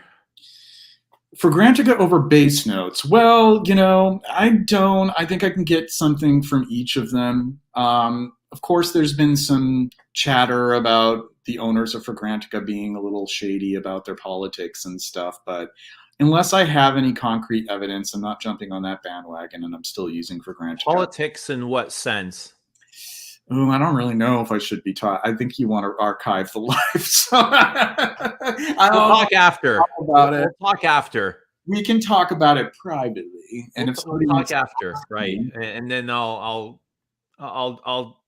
judge this scenario and see if yeah, because like I don't necessarily believe in all of it, but it's convoluted stuff. So I still use Fragrantica, and I really like base notes. Like I'd been on there for a long time. I actually started using base notes when I was beginning to study perfume making, and there's a really great forum on there for independent perfume makers. But So what happened to base notes? Like, it was a great place many years ago, and people just stopped reviewing or uploading reviews on base notes. Like, you can take one perfume. Let's take a recent release. Let's say Synthetic Jungle. You go on Fragrantica and you'll find many reviews. I doubt base notes will have a single one uploaded. yeah, it's not really review heavy, I noticed. It used to be at one time, and the Yeah. reviews are really good. And I find the reviews on Fragrantica more childish, and they're more about projection, like all the shit that I don't care about. Compliments. Oh, this smells amazing. Like Yeah. they're basically TikTok reviews. Yeah, it's gonna be that way for a lot of the Fragrantica reviews. But it runs the gamut. I mean, there are people who have really, thoughtful. Yeah, that's not to say all the reviews are shit. Yeah, there's some really great reviewers. But base notes used to be a really great place, and I feel like they've kind of lost some of that. It used to be special. I wonder if it has something to do with people gravitating more to Fragrantica for reviews. Like they felt like that was the place to do reviews, and base notes was more, the forums and the discussions going on there. Because Yeah, I don't really go to Fragrantica for discussions. Really. I don't. Yes, so Fragrantica might have more reviews, but as far as forum goes, I think I prefer base notes forum. Yeah, It has deeper conversations. yeah. Shout out to Hednick. Oh, Hednick! Wow, isn't he? What do you know about this guy? Isn't he the one who's supposed to have like, I don't know, 100,000 fragrances or something? All in like a temperature controlled cooler, or in his basement, Something like that. I actually have like I have a storage unit. It's not temperature controlled because it already is naturally temperature controlled because A, we're in New England, and B, it's like a concrete storage facility, and it's like in the middle of the building, so it never gets hot in there. But I put like a good amount of my collection in there, mostly because like we moved into an apartment that's smaller, and I just didn't want an entire room. So does take up. I don't have 100,000 fragrances. No, he what's his face, Hednick? Like he's like everywhere on there. He always has something to say. Like I'm pretty nothing to say at the same time. Yeah. I'm impressed with some of the things that some of his knowledge. But one of my favorite reviewers is it begins with a V. I think it's Vardani or Vardon. Very he's has formidable knowledge as well, and he has great thoughts on fragrance. Also, I want to give a shout out to Derek, Scented Devil, because he really sinks his teeth into the whole. Is that not the same guy? What's that? Is that not the same person? Who? The guy, the last two guys you just mentioned, the Scented Devil and Verandi. No, two different people actually. Oh, I always thought it was the same person. The other gentleman, I think, is from Italy, from what I know. Derek is from the U.S. Goes by Scented Devil or Varanus. He would kill me if I couldn't get his alias. Why did I always assume this was the same person? Varanus Radari, I think. No, two different people entirely, two different writing styles, two different approaches. Derek's my pal. I mean, like he and I are going to be doing an Instagram live tomorrow night. But he really. Hang on. Look at Denby's comment. Varanus Radari is Scented Devil, yes. And his real name is Derek. So it is the same person. Same person. Oh, you're thinking, okay, Varanus Radari. You know what? I think, does he go by Varanus Radari on base notes? It's probably. Let me try to find the name of the other person that I'm talking about, because it's Varanus Radari is the Scented Devil. You are right. But there's another gentleman. He goes by Don or something. Interesting. Oh, Darvant. Darvant. Yeah. Okay. That dude's from Italy. Yes, Darvant. sorry. Make a note to myself that his name is Darvant, not beginning with a V, so as not to get confused with Venaris Rodari, aka Scented Devil, aka Derek. But yeah, he's a great reviewer as well. But this guy gets deep, right? He gets deep into the history, the politics, what else was popular at that time, what was going on in society. Yeah. You know, there's a lot of thought that goes into his reviews. Mm-hmm. It's contextual. He gets into the context, the historical context. Really, it seems like price has no matter on what he's reviewing, whether it's cheap or expensive. Yep. He doesn't really lean towards whether or not something is a higher end product or an affordable fragrance or cheapy. Yeah, he'll cover it all. And he has some really good insight. I really appreciate what he has to share. He's like a savant. He's just like really good at sharing the facts and all the sort of minutia that goes behind the fragrance industry itself, and it's really cool stuff. Like I really appreciate a lot of good reviewers out there. Yeah, for sure. So I like Bois de Jasmine. Yeah. Her forum. I like Claire. What's her last? She goes by Claire or something. Oh, yeah. I'm trying to remember. Take One Thing Off is her forum, her blog. Take One Thing Off. Yeah, like a Coco Chanel. So what's Rudy saying? Still not sold on vintage. Everything is a clone. Buy every vintage in one category. Everybody's got something to express, right? Yeah. Everybody's got a beef. Everybody's got a favorite, and that's okay. You know, none of it's wrong. Your feelings, all your feelings are valid. Whatever you're feeling, it's okay. Yes, clearly. It's all about opinions. It's all about opinions, and you have to take those opinions with a grain of salt. And people are just they're in their own lane. Sometimes they may share the same lane as you, and sometimes they may not. And it can be frustrating sometimes, especially when, they're spouting off some horseshit or hogwash. And I've had to try to just shake it off when like somebody says something that's like, what are you even talking about? Right. Where are you getting this information? That's perception. We all see things and smell things differently. Yeah. It's not, perfume isn't figurative. It's not a truth. It's no. A lot of it is perceived.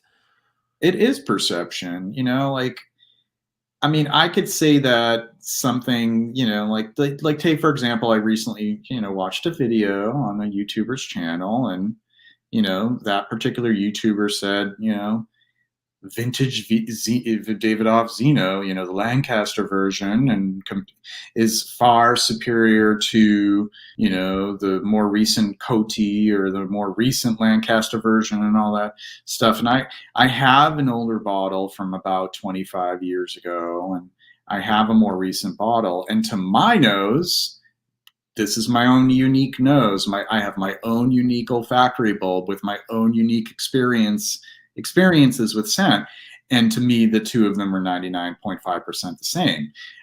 I truly think that for some people they may perceive a difference.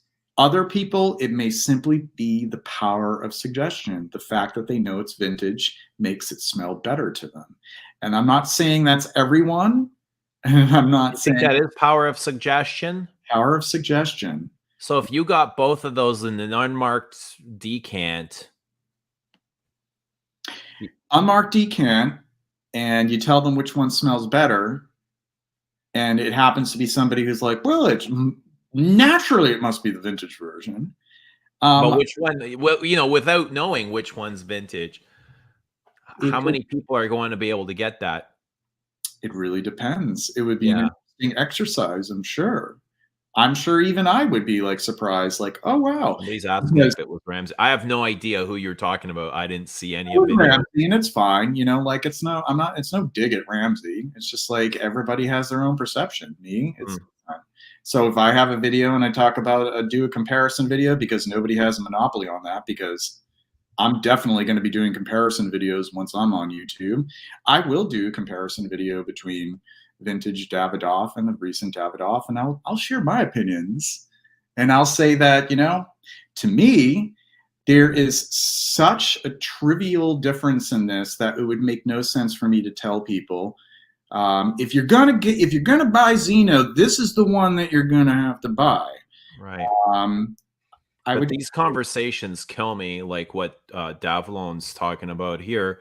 I was enjoying my bottle of Le Lion, but Base Notes told me my bottle is a weak reform, only lasts for 24 hours, right? There was apparently a major reform 2 days in the. Yeah, this nonsense drives me nuts. There's a Talk lot of that on base notes. It is right. nuts. Where do you think that's coming from? Lunacy. It's like fucking hysteria, insecurity. What people are fear mongering. Like, what are they afraid of? Do I you think don't like know. perfume brands have nothing better to do than sit there every single week and reform you? Like I hear like the same thing was going on about Sauvage like 6 months after it was released. Is Sauvage who gives a shit if it was? Like it's not going to change. Like what is in Sauvage that can possibly make it worse? Right? I think that unless somebody has, like, and I'm not trying to toot my own fucking horn, but I've smelled materials in isolation, and I've smelled a lot of freaking stuff. And I want to sound like, you know, like I'm the authority or I'm the gatekeeper and only I can make these decisions. Once again, it's subjective, it's perception. But I think a lot of people want something to say about fragrance. And if they are searching for a way to articulate their experience for fragrance, what easier way than to grasp onto the popular tropes like vintage versus modern, performance, materials, you know, like what they detect in the fragrance. And I think the thing that gets kind of depressing about it is it sort of like saps all the energy out of actually just enjoying the fragrance in a wholehearted, like joyful way. It's just really too pedantic at that point, or not even pedantic. It's just like it just ends up being like a bunch of like, you know, it's like a pissing contest after all. Like, Yes, it is. This is people just getting really deep into technical aspects that they enjoy, and in doing so, you know, it's comparison. It's almost turning it into a sport and ranking these things, right? yeah, it That's what becomes it feels like a lot of the time. it does. It becomes sort of a competition on who, you know, who can outdo the other person on what their opinion is. You know, like my opinion is more valid than yours, pretty much. I mean, people obviously don't say that outright, but it's sort of implied. You know, Denby says a meticulously aristocratic green. Oh, sorry. Green aromatic agrestic offering, surely cologne adjacent, yet more dusty, that evokes virile excursions into the sweltering Sicilian countryside. A quote from Darvan. Yes, a little florid, but you gotta love it. Yeah, sometimes I wonder where these things come from. Like, what is this person saying? I love the word agrestic, though. Like I just did a week last week, agrestic fragrances. I called it bucolic and agrestic fragrance this week. And it's, you know, it's a little tongue in cheek. Like I don't take myself that seriously. I try to have fun with it, but it's true. Like they all kind of reminded me of like, you know, the countryside and being outdoors. Word salads. Yeah, sometimes sometimes the reviews get so like I said, like florid, like almost like they've got their thesaurus in front of them and they're trying to find like just the right word to use, and they choose like this really like antiquated, almost like archaic word and nobody's going to know. And I'm somebody who's a wordsmith. Like I love vocabulary, but sometimes it's just so awkwardly articulated in a composition that you just have to be like, well, you know, Are there certain words that bother you more than others when it comes to fragrance reviews? Like mouth watering is, I find. oh, I have never called a fragrance mouth watering. I'm not saying it. You did, and it's not a I jab. But never, when I hear no, mouth I know watering, you said that. I know you weren't saying that I did, but I'll tell you, I'm on the same page as you. Like mouth watering. mouth watering. What the fuck? No, I don't like it when people that like there is something to be said about doing a rotation on adjectives. Like Yeah, use something other than stunning once in a while. Use something other than amazing once in a while. Find another way to express your affinity for a fragrance. Other words, I don't know. Like when people say vanillary instead of vanilla, like technically, like the word is vanillic. If something smells like vanilla or is related to vanilla, it's vanillic. I see the word vanillary. It makes no sense to me. I don't even know why it exists. That's one that bothers me. I don't know. I'm trying to think of some other words. Yeah, there are a lot of words that do bother me. everybody in the chat, are there any words that annoy you more than others when it comes to fragrance reviews? The chat can get pretty hilarious. I would never use the word moist. Moist only refers to cake and to private parts, like not to fragrances. Fragrances are not moist. I mean, what does that even mean? Wet, moist. What does it mean when a fragrance is moist? I've not really heard that combination of words. I don't know. Like I wouldn't even even if I were to think of like something in nature that's moist, I don't think I wouldn't be like, this smells like moist. I see this all the time. Every rose review it's associated as a jammy rose. I guess they just mean fruity rose. Or like, like there is like rose jam or rose preserve, if that's what they really mean. But half the time I think that they're just saying that it's a sweet rose. Savage, did I really write this? I may have. It sounds like something I would say. I didn't get noticed. I didn't get a compliment. So that reminds me, and I used to moderate a page on Facebook for Ash Gensense, and that was like half the conversation on there is whether or not it got a compliment, and I was just so done with that. What do you think is with the obsession of people needing to be complimented on their fragrances? Like it's probably the most talked about topic or subject when it comes to perfume. The quest to be complimented. I think that people have low self-esteem and they are looking for that one thing that is going to give them the validation that they're hoping to receive that they didn't get elsewhere or they're not giving to themselves. And it just happens to be perfume at that moment in their life. Because honestly, realistically, to get recognized through their fragrance, it doesn't. How often does that work? Almost never. Like right, and it might work for the moment, but as quickly as the compliment is gone, so is the esteem, isn't it? Yeah. How long can that build your self-esteem for? Not long. Momentarily. Diminishing returns immediately. It's exactly. Like, just like the fragrance fades, you're feeling your dopamine that you come down from that and then you're moving on to something else like, oh, well, this one didn't give me enough compliments. I'm gonna move on to this one and that one. Surely this one will give me compliments. Let's see. Let's test it out. Let's go into a crowded train and overspray and see if somebody compliments. I don't know. I've used photorealistic. I've used that I don't mind actually photorealistic. And I'll use it for like soliflors. Yeah.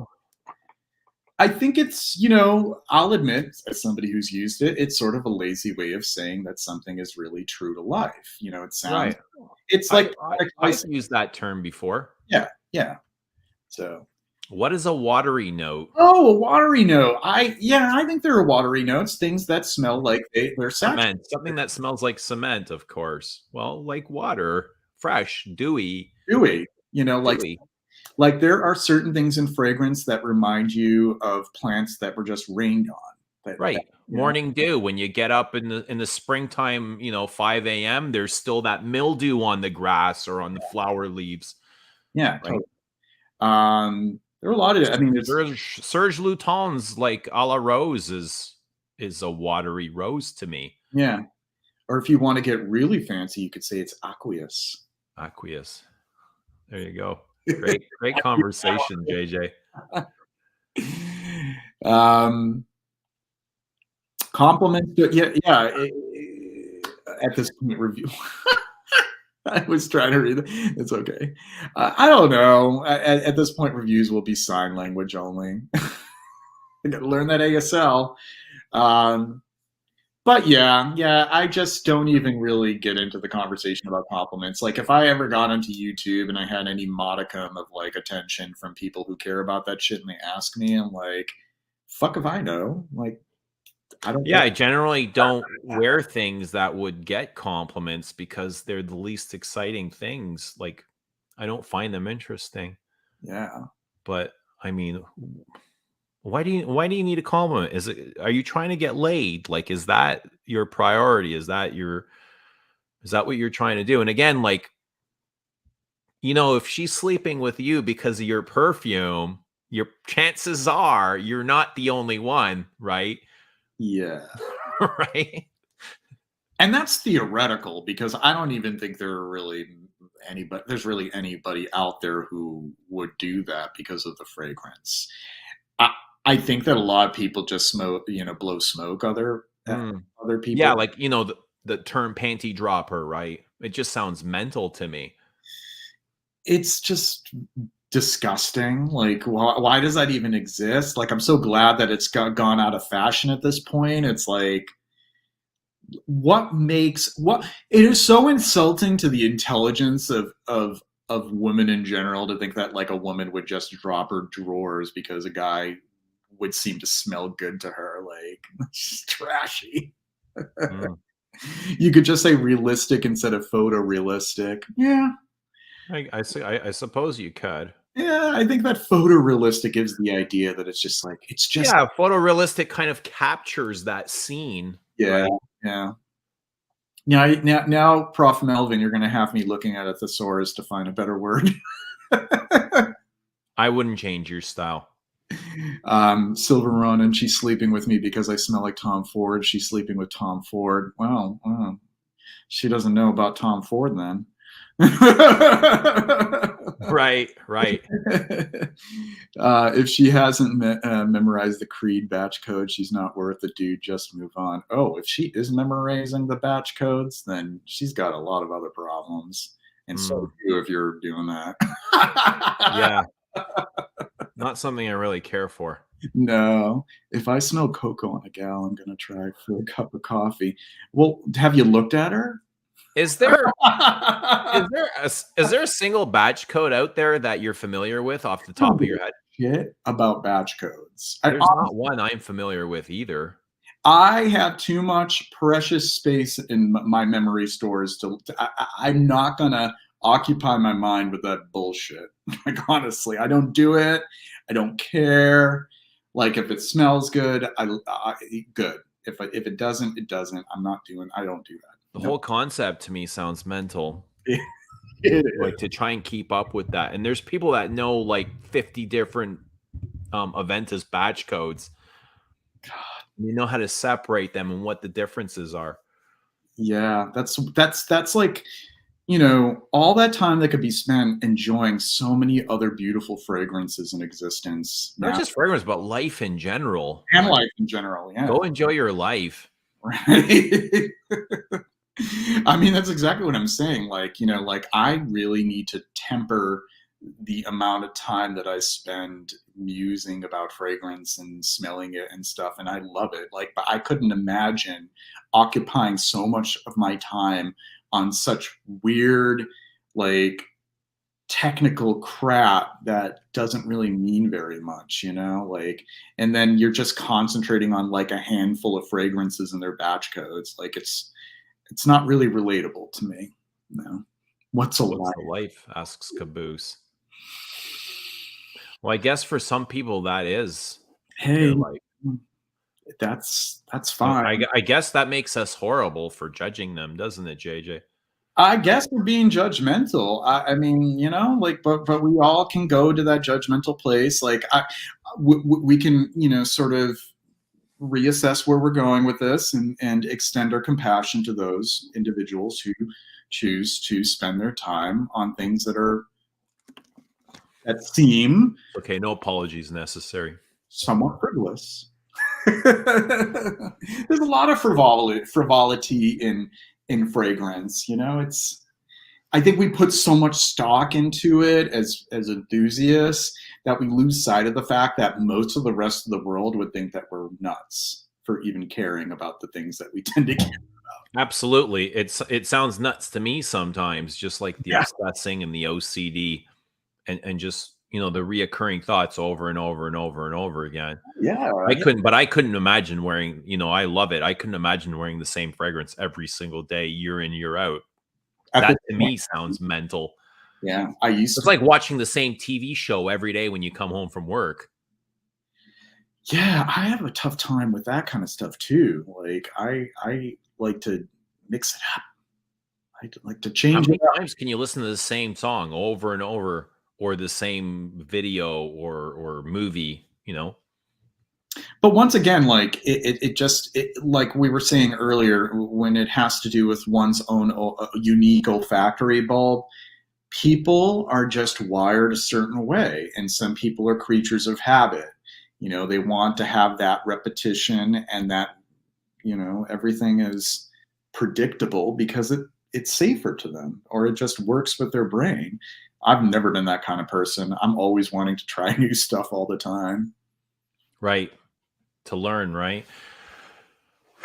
Uh are you still practicing like your craft or honing perfumes yourself? That is on hiatus because one thing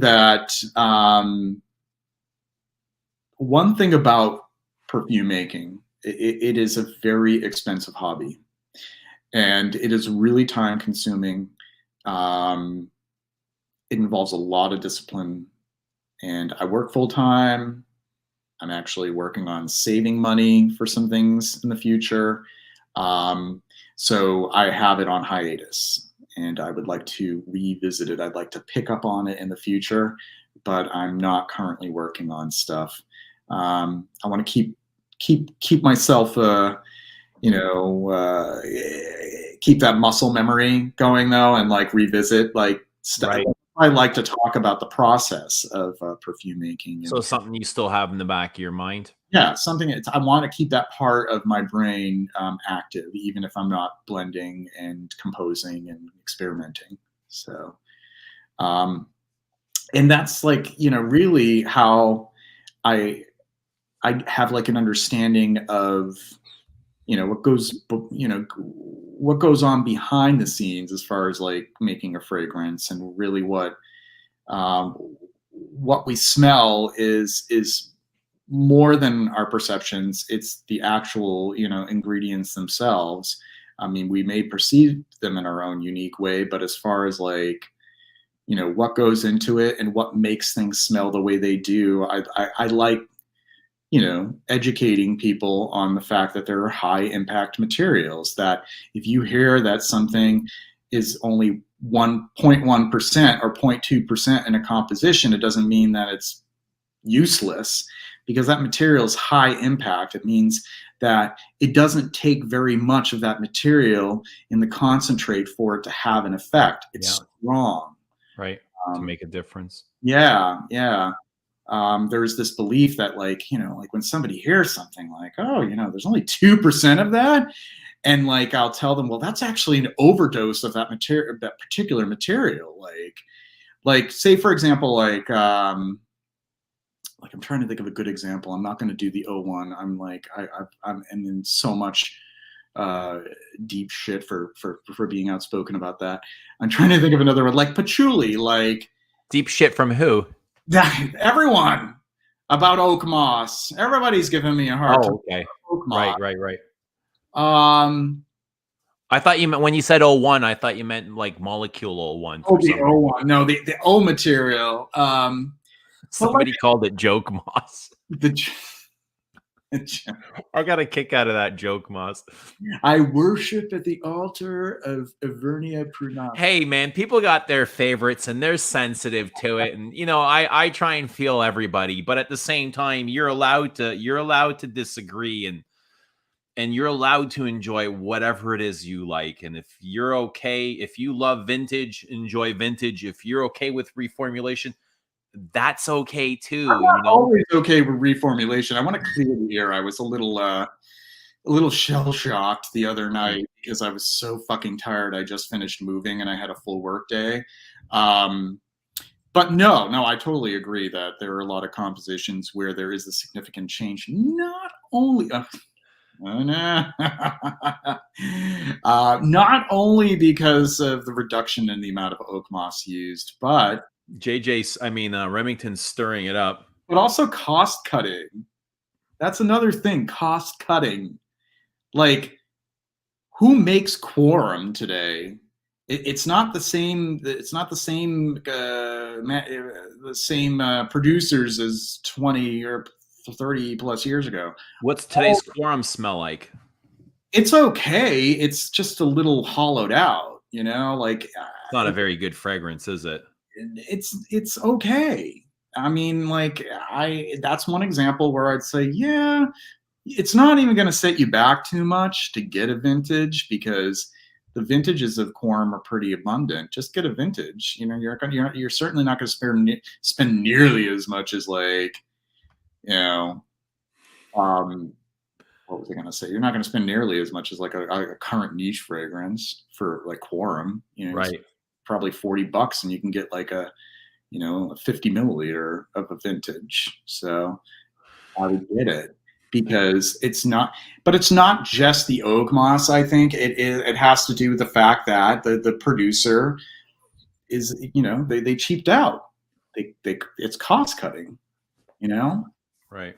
It's the same thing with I keep saying, like, everybody, should be allowed to enjoy whatever it is they like, regardless of price or formulation or concentration or brand or whatever. And we all have our favorites, right?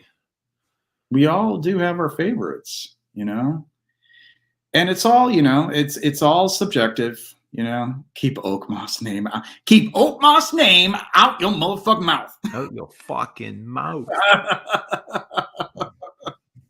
Damn. I'm going to get whacked. Yeah. Abusive relationship with oak moss. Oh, God. Yeah, I mean, it's a very high impact material. Like the unfortunate thing, and this is another thing too, and I'm glad that it was cleared up the other day, is I think we're pointing at the wrong fingers as far as like who is responsible for these restrictions. And I wouldn't necessarily say that it's killing perfumery. It just means that perfumers are challenged to. But don't you think that's a good thing? It opens up their minds. Of course. Instead of just, like, let's be real. A lot of those vintages were regurgitating the same ideas over and over. It was like bergamot, patchouli, oak moss in different dosages. They all felt the same, or a lot of them felt similar to each other. In the process of making a base, say if you wanted to have an oak moss accord, and we know that the current restriction is 0.1%, and that I believe is for an oak moss that has had its atronol, which is the potential irritant, removed. The challenge of the perfumer is to build upon that with other materials. There are so many ways of doing that. You have a certain percentage of vetiver, a certain percentage of patchouli. Then you have, as somebody mentioned, Evernol. Then you have orsinol, which is another material. You put Evernol and orsinol together, you get sort of an approximation plus those other materials. Then you can use things like vetiver acetate. And vetiver acetate actually is what boosted, it extended oak moss beyond its capacity back in the day. Like truthfully, like the compositions back in the day, this is what I was talking about earlier. I think only like 1 to 2% oak moss would be used in a concentrate. It's a high impact material. So if there was this attempt to extend upon that mossy feel, that oak mossy feel, there were other materials that come into play to extend that. But now today, with the restrictions, it does, like you said, it challenges perfumers to be more inventive, to recapture that. And I have said in the past, and maybe I regret saying this because we all change our opinion and we learn and we educate more, that nothing can quite replace the experience or the way that oak moss imparts something in a fragrance. And while to a degree that may be true, we can't dismiss the possibility that perfumers within the restrictions can put their best effort in to create as much of an approximation of it. It happens, and I smell it. You may not smell it in some of the cheap reformulations of older fragrances, because they're not selling much anyway, so why are they going to invest much in materials? That's the thing. You got to look at the perfumers who are doing compositions with an oak moss note for like a perfume house that has a budget. Right. And if they have usually $1 or less per bottle. If they have a budget and they have access to quality materials and they can use a certain percentage of those materials, then they have the ability to potentially build that oak moss note in the absence of the usage from days of yore. Take, for example, Mousse Chypre, or Chypre Mousse by Oritse à la Grande. I think that there is an incredible oak moss note in that, and I'm fairly certain that they're really within those restrictions. They're not using very much oak moss because they're compliant. They're compliant. But to me, I smell a really great oak moss note in it. I think that there are a lot of niche, I can't say designer fragrance, maybe there is, but a lot of niche fragrances today that are being released that have a pretty impressive oak moss note in spite of those restrictions.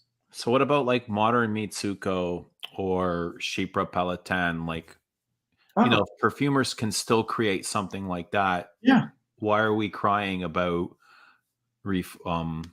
restrictions? Is it so much the restrictions, or just brands are deciding to get away from those traditional perfumes and visit new concepts? Well, because I think modern Mitsuko today is still beautiful. It definitely doesn't have feelings of older Mitsuko, but it still delivers the same message. It still does, and it's still a beautiful message. And you have that beautiful bergamot, which would have been just like completely fallen apart in like a 30-year-old bottle that had the extra oak moss that you're looking for that's not there, but I think is really well done in the absence of it. I mean, once again, Guerlain has more of a budget. It is a heritage fragrance. I think that they've done an excellent job at retaining the spirit of those compositions. Terry Wasser, I think, did an excellent job at that, and starting in 2006 or so. So that's an example of it. This whole it's okay, but I think that the true Mitsuko was from X amount of years ago, and you're not really experiencing the Mitsuko as it should be. But how can you? It's like what I was saying this the other day. I don't think it was on your live, but it's like, but you're not even experiencing it from the vintage unless you know 100% certain that has been hermetically sealed. Yeah. So, right. And it was created in 1919 or whenever it was. And why are we putting more value on base notes than we are top notes? Right. Right, because top notes are citrus and they're not as exciting as base notes, right? Oh, well, Well, for me anyway, I can speak for myself. I'm not the final word, but no, I know what you mean. I know what you mean. But to me, that would be the full experience. right. So I get it. I get it.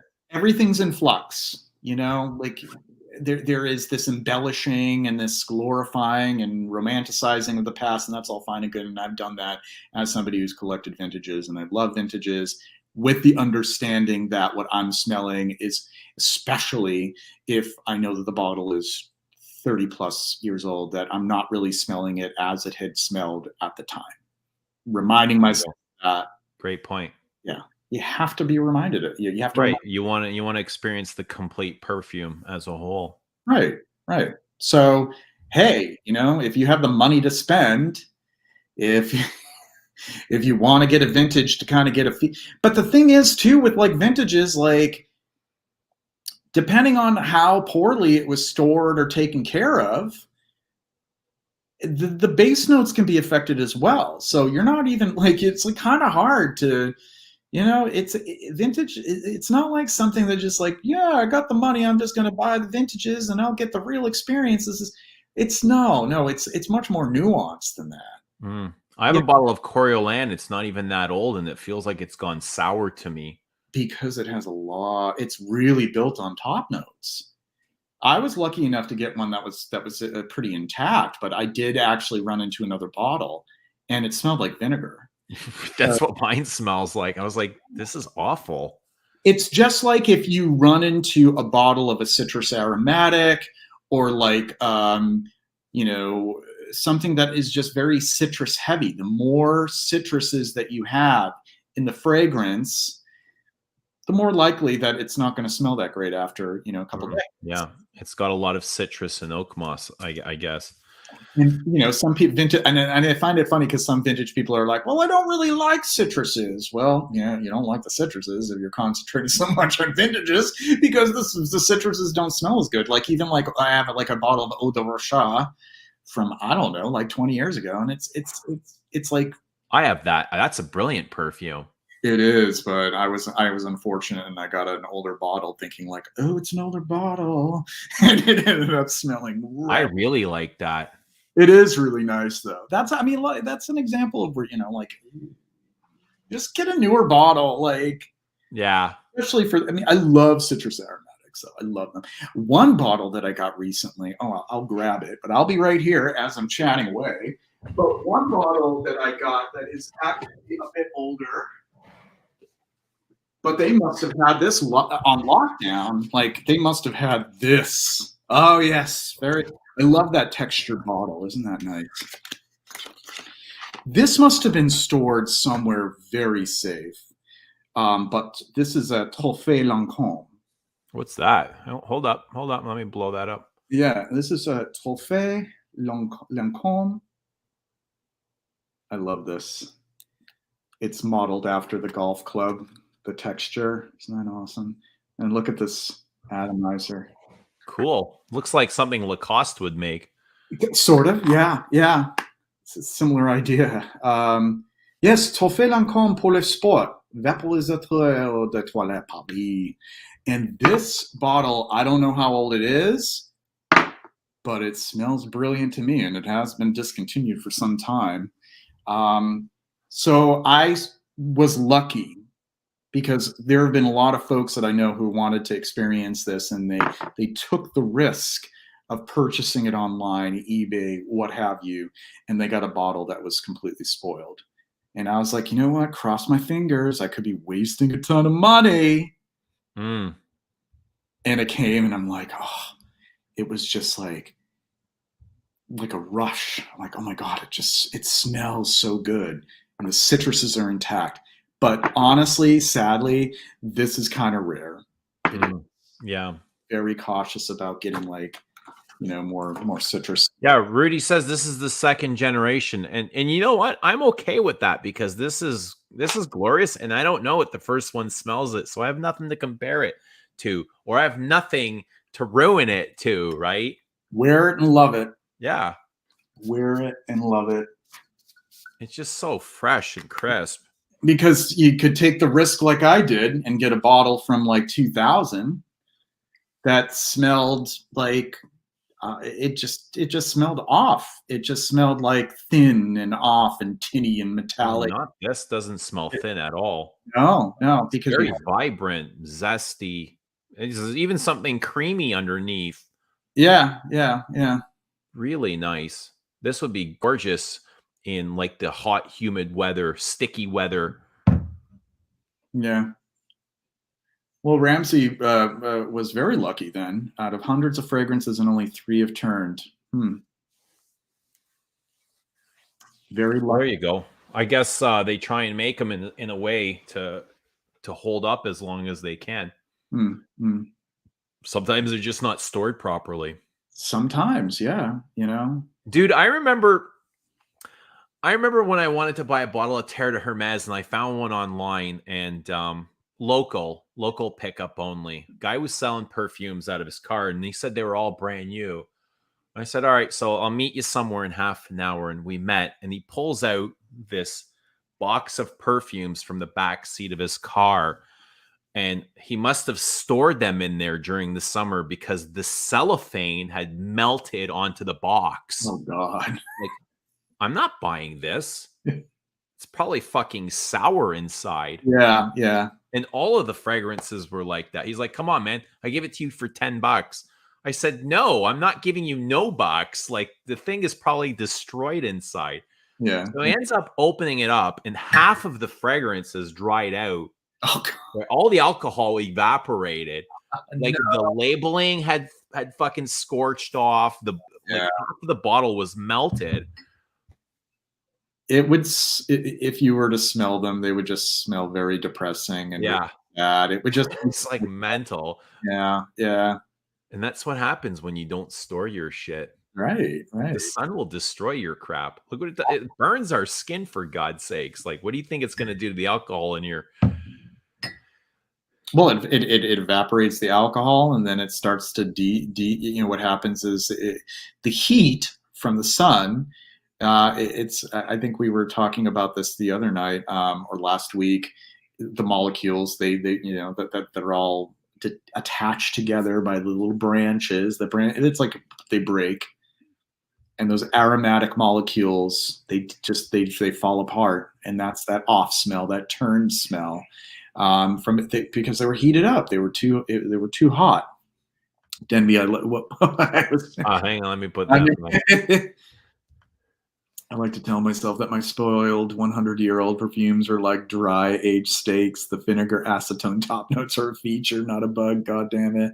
Hey, that's one way of looking at it. I mean, a lot of people who collect like hardcore vintage understand that's part of the experience, knowing that it's not smelling the way it was. Eugene is using a reformulated microfiber green. A lot of characters. That's funny. All right. Anyway, JJ, it was good to see you. Yeah. Good to hang out and talk perfume and about meditation and reformulation and whatever else came up. It was good to see everybody in the chat. It's getting late. I gotta end this and tend to some things before I hit the sack. Say on the dark emanations of ancient trees out of the deepest shaded recesses of boreal forests, a clever hexyl benzoate vertifex accord creates a bassy and rich woody background. Yeah. I don't mind being lampooned about it. I get a little carried away. There you go. You get into it and you know your stuff. Well, yeah. It's okay. Like, I know something. Somebody has to share, right? But I'm one of many people who have a lot of great things to say about fragrance. A lot of people who have wonderful things to express about the experiencing of fragrance. So, yeah. Well, we love you too, Denby. Thank you. All right. Well, it's my bedtime. I have to. Denby's a great regular. Yeah. Always full of sass. All right, guys in the chat, thank you so much. 2 hours like flew by, 2.5 hours almost. Like, I didn't even realize where the time went, to be honest. Just got carried away. But JJ, thanks for hopping on and joining us here. Yeah. Always good to see you. Have a great night. Enjoy your day tomorrow, and we'll see you soon. All right. Take care, Guys folks. in the chat. Good night. Thanks, everyone. Bye.